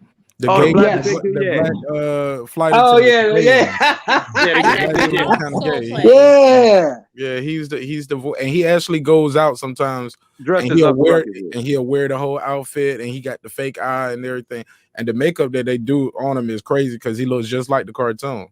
Wow. Well, the craziest thing about the whole Uncle Ruckus character is, like, I'm like Brother Moore. I got some deep Southern roots in my family. When I first watched Boondocks, I rolled my ass off because I had about 5 names. I ain't gonna name them because 2 of them are my relatives. Who, yeah, that's them. That's them. Yeah, I know Facts. That's some old facts. black folks. I know some old black folks who a nigga ain't good for nothing but swinging from a tree, and it's a black person. Come on, man. Yep. Yeah. No, he's Facts. absolutely right. Facts. That's why facts, Mark. I was so. Let me tell you, I was just like so surprised when you know, my ex-husband always said he never wanted to move. He said he never wanted to move back to Florida. He was like, you know, nah, I don't want to move back to Florida because, you know, we met at FAMU. And I was just like, you know, well, we have been, you know, in Philly for years. So I said, you know, I'm sure Florida is, you know, they've evolved, And I couldn't believe, but yeah, with one of the first things when we were looking for a home, the lady said, why would you? I said, where do the black people stay? She said, what? Why would you want to stay around some black people? And I was looking at her like, cause I'm black. Like, what do you mean? Why would I want to stay around black people? She said, because you're not like the others. She said, oh, you don't want to stay around no niggas down here. Oh, you know, I'm so glad I moved away from the black neighborhood. I stay in a white neighborhood. And I said, do you ever ask your neighbors how they feel about that though? Black man's ice, white man's ice. Black man's ice, white man's ice. You remember that study by Dr. Claude Anderson, Mark? Yeah, the white person's ice is colder. Yeah. Right.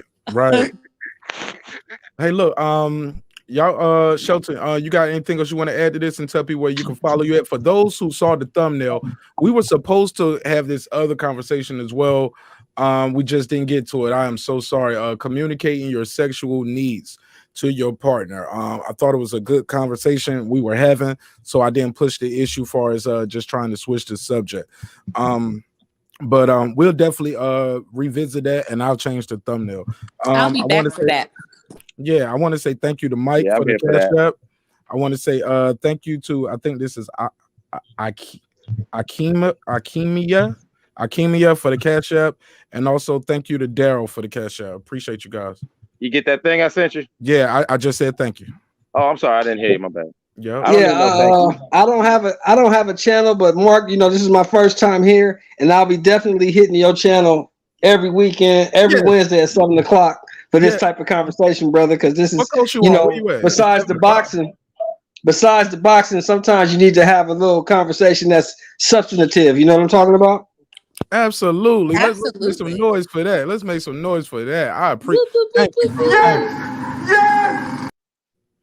Thank you, bro. Thank you, man. Yeah, thank you for the platform, man, and thank you for having me. And I will definitely be back next week. Yeah.